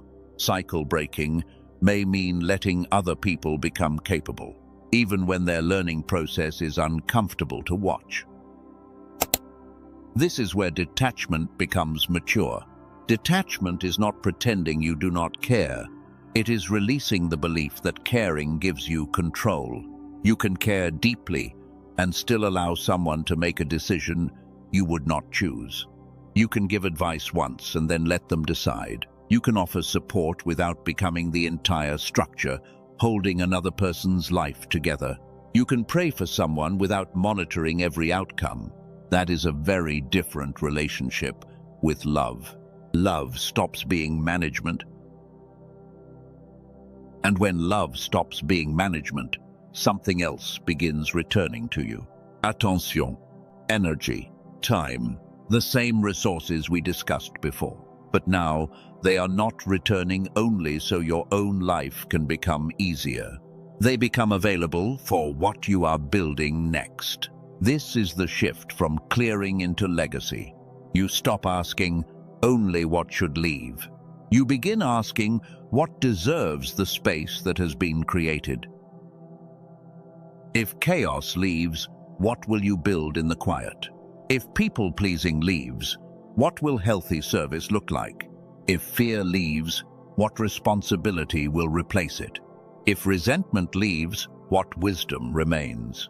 If constant validation seeking leaves, what kind of community will you choose instead? These are more important questions than asking whether another sign is coming, because eventually revelation has to become structure. A realization that never enters your calendar, your relationships, your routines, or your decisions eventually becomes another emotional memory. You felt something. You understood something. Then nothing changed. That is not what this movement is for. You have already received the 3 confirmations within the narrative. You do not need a 4th. You do not need a new angel number to prove the 3rd confirmation was real. You do not need tomorrow morning to contain an extraordinary coincidence. You do not need a stranger to repeat the exact words from this message. That brings us to the 4th micro-turn. From here forward, stop searching for a new sign every time responsibility becomes uncomfortable. There is a moment in many journeys where another sign would actually become a distraction. You already know enough to begin. Maybe you do not know everything. You never will. But you know the next honest action. That is enough. If the next action is rest, rest. If it is a conversation, have the conversation. If it is silence, allow silence. If it is making a plan, make the plan. If it is asking for professional help where you need expertise, ask. If it is setting a boundary, set it clearly. If it is admitting you were wrong, do that without turning the apology into self-destruction. The next step does not need a prophecy. It needs participation. Chosen one, there is dignity in ordinary obedience to what you already understand. You do not need to turn every decision into a cosmic event. Sometimes the most aligned thing you can do is sleep on time. Answer the email. Stop checking the person's page. Make the appointment. Delete what keeps reopening the wound. Finish the application. Tell the truth. Drink water. Leave your phone in another room long enough to complete one thought. Simple actions can look too small for a spiritual identity, but a stable life is built through small, repeated agreements with reality. This is where accelerated fulfillment becomes grounded. Acceleration is not necessarily the universe dropping everything into your hands overnight. Sometimes acceleration happens because you stop recreating your own delay. You make the decision once instead of reopening it every morning. You maintain the boundary instead of renegotiating it after every guilty feeling. You focus on one path long enough for your work to compound. You stop abandoning routines whenever emotion changes. The result can look sudden from outside, but inside, what changed was consistency. You stopped leaking energy through 10 unfinished loops. You stopped giving every opinion equal authority. You stopped allowing every emotional reaction to rewrite the plan. Then months of scattered effort begin moving in one direction. That is why clearing often comes before fulfillment. A crowded field cannot receive new planting efficiently, not because the new seed lacks power. Because old growth still occupies the space, the work of clearing can feel unproductive. You remove, you simplify, you say no, you close, you rest. Nothing appears to be growing yet, but capacity is being created. This is why the season after a major realization can feel quieter than expected. You thought revelation would immediately produce visible reward. Instead, it produced cleanup. That is not failure. If an old pattern controlled your decisions for 20 years, noticing it today does not mean every consequence disappears tomorrow. You may need time to rebuild trust with yourself, time to stabilize finances, time to restore your body, time to learn a healthier communication pattern, time to grieve, time to practice what used to feel impossible. Do not turn healing into another race. The chosen one identity becomes dangerous when it creates impatience with ordinary process. You begin thinking that because you have recognized something important, normal human development should no longer apply. But formation still matters. Practice still matters. Recovery still matters. Accountability still matters. Your identity does not exempt you from process. It gives process direction. The remnant remains. The watchman watches. The destiny carrier carries. The cycle breaker breaks cycles. Notice the verbs. These identities are not decorations. They describe actions. Remaining when pressure comes.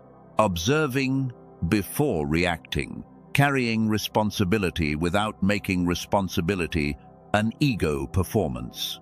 Interrupting repetition without becoming consumed by the people who taught it to you. That is the work. And now, the message is approaching a different kind of threshold. Until this point, we have been analyzing. We examined the first confirmation, then the second, then the receiver, then the third confirmation, then the practical consequences. Now analysis has almost completed its job. There comes a point where more explanation stops helping. You have to decide what you are carrying forward. That is the fifth micro-turn. From this point, the message begins moving from revelation into seal. Not another secret, not another hidden mechanism, not another promise designed to keep you searching. A seal, a moment where what you have recognized becomes a conscious decision about how you intend to live. Before that happens, there are a few things that must be released. The need to make everyone understand. The need to make the past apologize before you move. The need to know every detail of what comes next.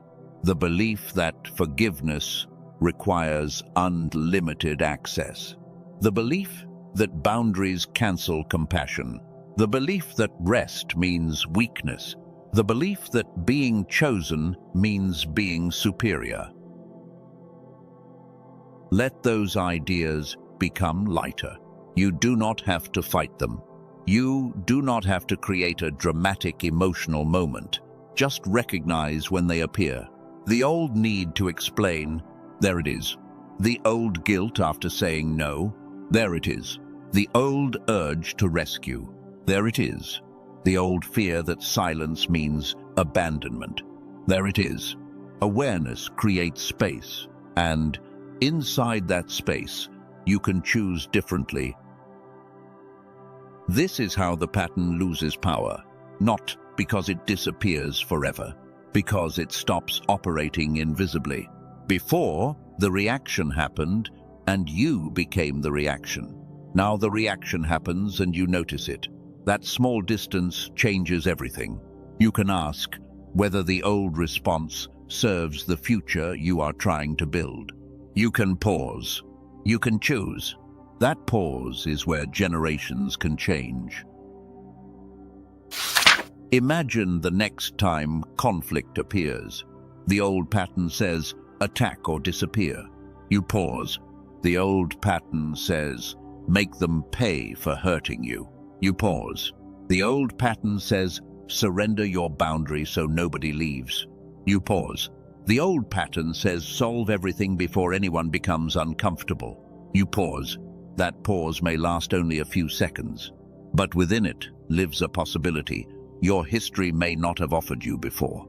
A third response, not repetition, not rebellion for the sake of rebellion, conscious choice.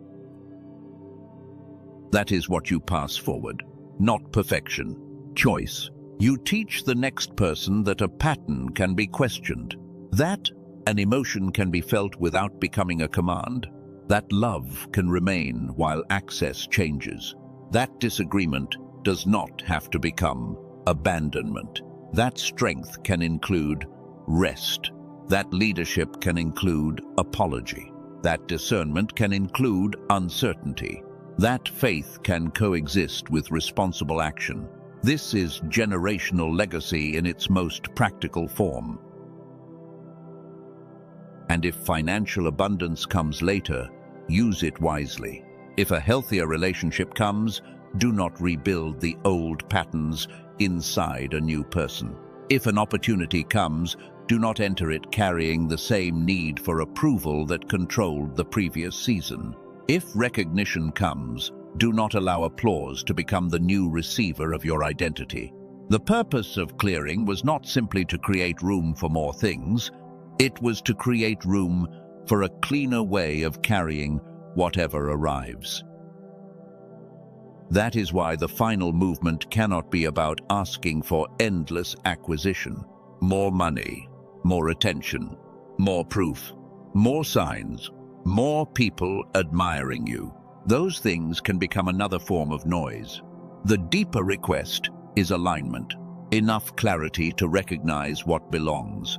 Enough courage to release what does not. Enough patience to build what takes time. Enough humility to change when evidence shows you were wrong. Enough compassion to forgive without abandoning wisdom. Enough steadiness to stop demanding that every quiet season entertain you. Chosen one, look at how far the message has traveled. At the beginning, the question was, why only 3? Then the focus moved toward what was losing power over you. Then toward what you were perceiving. Then toward the condition of the receiver. Then toward the hardest confirmation, the ability to remain steady without compulsively borrowing certainty from outside yourself. Now the question has become larger than you. What will the person after you inherit because you became more conscious? Maybe they inherit a home where saying "I am hurt" is allowed. Maybe they inherit an example of someone leaving a destructive pattern without turning cruel. Maybe they inherit healthier money habits. Maybe they inherit a relationship with work that does not worship exhaustion. Maybe they inherit a definition of strength that includes asking for help. Maybe they inherit the knowledge that a boundary can exist without hatred. You may never see every consequence of those changes. That is the nature of legacy. Some seeds mature outside the lifetime of the person who planted them. This is where the cycle breaker stops needing immediate proof. You do the cleaner thing because it is cleaner. You tell the truth because truth is better than maintaining an illusion. You take responsibility because responsibility protects the future. You stop transmitting pain because someone has to stop. There may be no applause. There may be misunderstanding. There may even be seasons where doing the healthier thing temporarily costs more than repeating the familiar thing. But this is where the third confirmation becomes lived, instead of merely understood. You remain aligned long enough for a different pattern to become possible. Now there is no new mystery to chase. The essential loops have been closed. What remains is decision. What will you stop carrying? What will you stop transmitting? What will you practice instead? Who will you become when nobody is forcing you to remain the person you needed to be in order to survive an earlier season? Those questions bring us to the final movement. The next words are not meant to give you another theory. They are meant to help you mark the transition from awareness into intention, from revelation into seal, from asking for signs into choosing a direction. So before we move there, allow the mind to become quieter. You do not need to manufacture an emotion. You do not need to feel something supernatural. You do not need to prove that the message affected you. Just notice what became clear. Notice what you already know you cannot carry forward in the same way. Notice the one pattern that became impossible to unsee, and hold it without judgment. Because the final movement is not about condemning the person you used to be. That person survived with the tools they had. The final movement is about acknowledging that you have more awareness now. And with greater awareness comes a different kind of responsibility. Not perfection, responsibility. The old pattern does not need to disappear tonight. It only needs to stop being invisible. From there, choice begins. And once choice begins, legacy can change. Chosen one, this is the final movement. There is nothing left to prove, nothing new to chase, and no hidden fourth confirmation waiting behind the third. The purpose now is not to add another idea to your mind. It is to let what has already become clear settle deeply enough that you can carry it differently when this message ends. So do not reach for another sign. Do not search the room for a symbol. Do not check the clock to see whether a number repeats. Do not force yourself to feel something extraordinary. Just notice where you are now compared with where you were when this message began. At the beginning, the question was whether you were one of the three. Now, the number matters less. You have seen that the deeper rarity is not being allowed to hear a message that others cannot hear. The rarity is being able to recognize a pattern, test it honestly, and remain steady without immediately surrendering your clarity to fear, pressure, or outside approval. That is a very different identity. And this is the first, final turn. You do not need to become more special. You need to become more stable, more honest, more responsible with what you already know.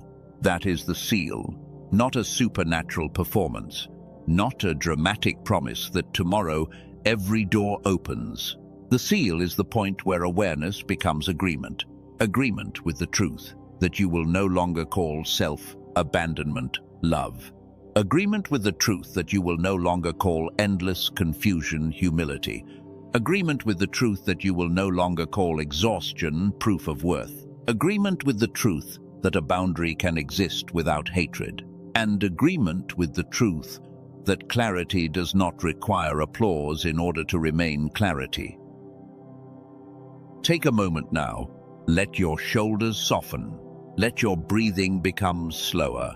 You do not have to close your eyes if you are somewhere that requires your attention. But if you are in a safe and quiet place, allow yourself to become still for a few seconds. Bring back one pattern from this message, only One, not 10 things. Not every relationship, not every wound. One pattern you recognized clearly. Maybe it is the need to explain yourself until someone approves. Maybe it is rescuing people before they experience the consequences of their own choices. Maybe it is returning to a relationship because loneliness feels more frightening than repetition. Maybe it is ignoring your own exhaustion until resentment forces you to stop. Maybe it is asking for another confirmation when the real issue is that the answer requires courage. Whatever the pattern is, do not attack yourself for having it. See it, name it, then separate yourself from it. You are not the pattern. You learned the pattern. You repeated the pattern. And now you can interrupt the pattern. That difference is everything. There is a version of transformation that depends on shame. It says you must hate who you were in order to become who you are supposed to be. That is not the path here. The person you were learned how to survive with the awareness available at the time. Maybe you over-explained because misunderstanding once felt dangerous. Maybe you rescued because being needed made you feel secure. Maybe you stayed too long because leaving had always been framed as failure. Maybe you distrusted your own perception because people repeatedly taught you that their comfort mattered more than your experience. You can understand those adaptations without allowing them to control your future. And now the second final turn appears. The seal is not saying that the old pattern will never return. The seal is saying that when it returns, you will recognize it sooner.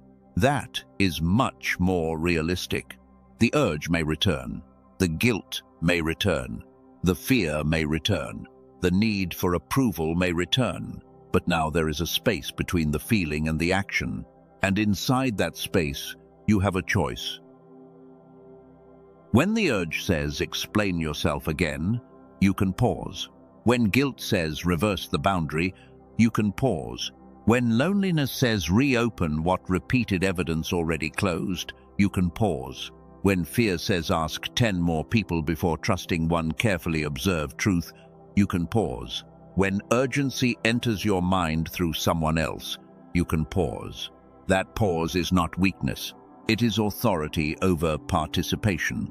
You may not control what enters the room. You may not control what another person feels. You may not control whether someone understands you, but you can become responsible for what receives your agreement. That is the watchman at the gate. The watchman does not hate everything outside the wall. The watchman simply knows that not everything receives access. The remnant does not despise the crowd. The remnant remembers what must not be lost. The destiny carrier does not need a crown. The destiny carrier carries what matters through seasons where recognition is absent, and the cycle breaker does not spend life condemning the generations before them. The cycle breaker takes the pattern that reached them and refuses to pass it forward unchanged. These identities now have weight because they have actions attached to them. So, if you call yourself chosen one after this message, let the name make you more responsible, not more entitled. Let it make you slower to judge. Let it make you more careful with certainty. Let it make you more willing to examine yourself before accusing another person. Let it make you strong enough to hold a boundary without turning the other person into an enemy. Let it make you humble enough to change when evidence shows that your first interpretation was wrong. That is discernment with integrity. And integrity is more valuable than appearing spiritually impressive. Now, place your hand over your heart if that feels natural, and if you are in a place where you can do so safely. Not because the physical action has magical power, use it as an anchor, a way of connecting this moment to a decision you want to remember later. And let these words become your own. I release the need to be understood by everyone. I release the belief that another person's disappointment automatically means I have done something wrong. I release the habit of calling fear wisdom when fear only wants me to remain where I am familiar. I release the need to turn every feeling into a sign. I release the need to turn every silence into rejection. I release the belief that love requires me to disappear. I can care without controlling. I can forgive without reopening every door. I can listen without surrendering my discernment. I can ask for counsel without outsourcing my responsibility. I can change my mind without calling myself weak. I can remain uncertain without becoming frantic. I can move slowly without calling myself delayed. I can rest without believing that my worth has decreased. I do not need to solve my entire future tonight. I need the next honest step. I do not need everybody to agree with that step. I need enough humility to test it, and enough courage to take responsibility for it. I do not need another sign every time discomfort appears. I can allow reality to confirm what careful observation has already begun to show me. Let that settle. This is the third, final turn. The third confirmation is no longer a question. You do not need to ask whether you have it. You will see it in the way you respond. You will see it the next time somebody becomes disappointed because your boundary inconveniences them. You will see it when a familiar pattern invites you back and nostalgia tries to erase the evidence. You will see it when you feel pressure to answer immediately but choose to give yourself time. You will see it when an old fear tells you that silence means you have been forgotten, and you refuse to manufacture noise just to feel movement. That is when the message leaves the screen and enters behavior. That is when revelation becomes lived. And remember this: if you fail one of those moments, the seal is not destroyed. This is not a test where one mistake means you lost everything. You may repeat an old pattern. You may send the message you promised yourself you would not send. You may seek validation again. You may over-explain. You may rescue. You may become reactive. Then you notice, and you begin again. Growth is not proved by never returning to old behavior. Sometimes growth is revealed because you can no longer remain unconscious inside it for very long. What once controlled a year may control a month. What controlled a month may eventually control a day. What controlled a day may eventually become a thought you notice and release before it becomes an action. That is progress. Quiet progress, but real progress. Chosen one, there is another thing you need to carry into the days ahead. Do not make this new clarity another identity you perform. You do not need to announce to everyone that you are entering a new season. You do not need to tell people that they no longer have access before they have even asked for access. You do not need to prove that you are healed. You do not need to make your boundaries dramatic enough for the room to notice.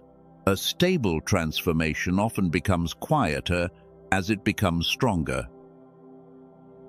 You simply stop participating in what no longer aligns. You answer differently. You leave earlier. You rest sooner. You ask better questions. You wait before reacting. You become less interested in winning conversations and more interested in protecting what is true. Eventually, people notice because the pattern they expected no longer arrives. Not because you announced a transformation, because you lived one. That is the fourth final turn. A real seal does not need noise to have weight. The strongest decision you make after this message may be invisible. Nobody may know that you chose not to reopen the argument. Nobody may know that you closed the page instead of checking whether someone mentioned you. Nobody may know that you sat with uncertainty instead of searching for another prophecy. Nobody may know that you went to sleep instead of working until exhaustion.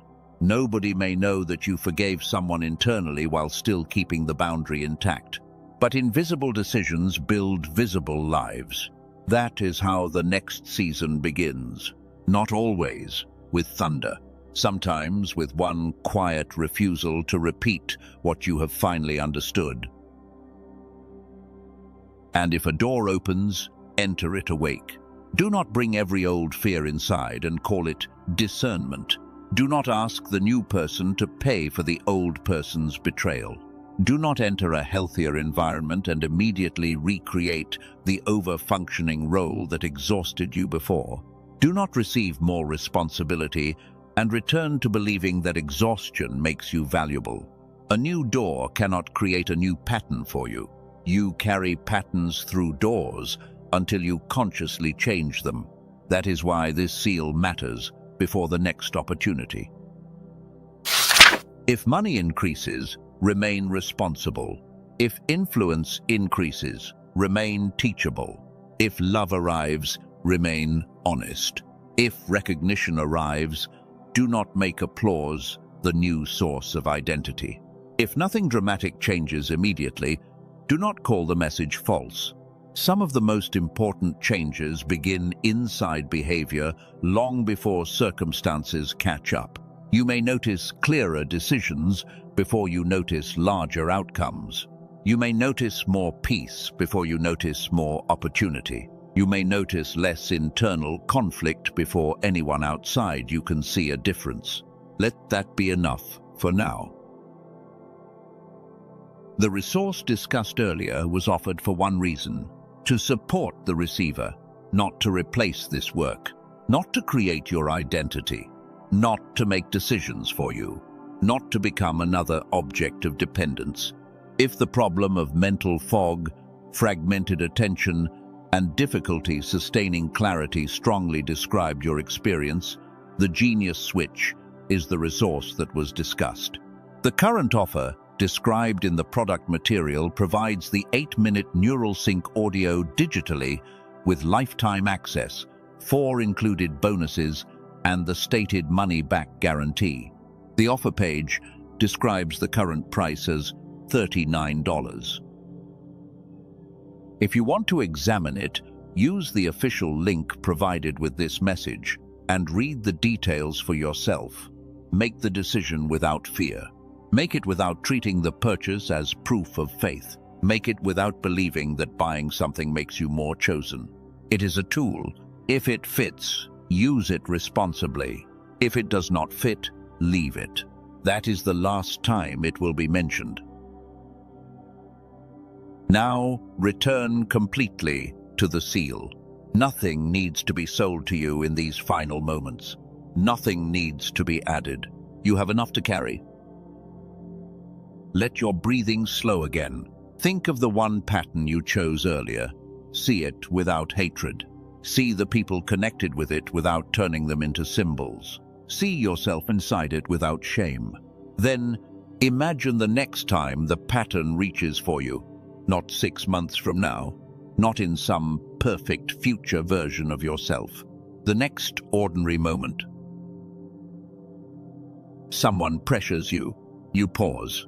Someone misunderstands you. You pause. Someone asks you to carry what belongs to them. You pause. Fear tells you that you must decide instantly. You pause. An old wound tells you that history is repeating before you have enough evidence. You pause. Inside that pause, ask one question. What response am I willing to pass forward? Not what response feels most familiar. Not what response wins immediately. What response would I be willing to teach through my example? That question changes the frame, because now your decision is not only about escaping discomfort, it is about legacy. If the next generation watched this moment, what would they learn from the way you handled it? Would they learn that love means self-abandonment? Would they learn that anger must become cruelty? Would they learn that fear gets to make every decision? Would they learn that silence is punishment? Or would they learn that people can be honest and remain loving, that boundaries can exist without hatred, that mistakes can be admitted, that rest is allowed, that uncertainty can be tolerated, that difficult truths can be faced without destroying everyone involved? That is the cycle breaker seal, and this is the fifth final turn. The message does not end with you being selected. It ends with you deciding what you will transmit. That is why the title means something different now. Only 3 will see this message. At first, you may have heard scarcity. Now hear responsibility. The point was never to convince you that billions of people were excluded so you could feel important. The point was to bring you into the psychology of rarity long enough to ask a deeper question. How rare is it to see clearly without immediately becoming arrogant? How rare is it to hold a boundary without becoming cruel? How rare is it to forgive without reopening a destructive cycle? How rare is it to remain teachable while no longer abandoning yourself for approval? How rare is it to stop inherited pain without needing to hate the people who handed it to you? That rarity is worth becoming. So let this be the final declaration. I do not need superiority to have identity. I do not need certainty about everything to act responsibly on what is clear. I do not need resentment to maintain a boundary. I do not need another person's agreement to begin changing my participation in a harmful pattern. I do not need fear to keep me alert. I can be watchful and peaceful at the same time. I honor what I survived without building my entire identity around survival. I honor what I learned without worshipping the pain that taught me. I release the need to carry every person. I release the need to fix every misunderstanding. I release the need to keep proving that I am good. I choose integrity when performance would be easier. I choose responsibility when confusion would give me an excuse to delay. I choose to become a safer place for truth, a safer place for rest, a safer place for boundaries, a safer place for honest love, a safer place for the people who come after me. What reached me does not have to leave me unchanged. What wounded me does not have to become the way I wound someone else. What frightened me does not have to become the fear I teach forward. The cycle can stop here. Not through perfection, through awareness, through practice, through the next honest choice, then the next, then the next. That is enough. Chosen one, when this message ends, do not rush to replace the silence. Let there be a few moments where nothing is asking anything from you. Do not search for another video to confirm this one immediately. Do not force another revelation into the space. Give your own mind time to finish the thought. Let the receiver become quiet. Let the watchman stand without sounding an alarm. Let the cycle breaker recognize the pattern without fighting the whole family in their imagination. Let the destiny carrier carry only what belongs to this moment. You do not need to know every step. You do not need to predict who stays. You do not need to know which opportunity appears next. You do not need to know when every consequence of your new choices becomes visible. Your responsibility is smaller and more powerful than that. Protect the next honest choice. And when tomorrow begins, remember that the seal is not in these words. The seal is in the response you choose when the old pattern returns. That is where you will know, not because a number appears, not because someone announces that you passed, because you will feel the old mechanism reach for you, and for one quiet second, you will recognize that you are no longer required to obey it. That second is enough to begin. You are not leaving this message with another mystery. you are leaving with a practice. Notice, pause, discern, choose, carry forward only what you are willing to multiply. May your clarity become gentler, not harsher. May your boundaries become cleaner, not colder. May your discernment become more patient, not more suspicious. May your strength make room for rest. May your courage make room for humility. May what you learned through pain become wisdom before it becomes inheritance. And may the people who come after you receive something lighter because you were willing to become conscious of what reached you. The first confirmation showed you what was losing its power. The second showed you what you could no longer easily unsee. The third showed you that clarity can remain even when approval disappears. Now, there is nothing left to chase, only something to live. Go quietly, move carefully. Do not prove, do not perform.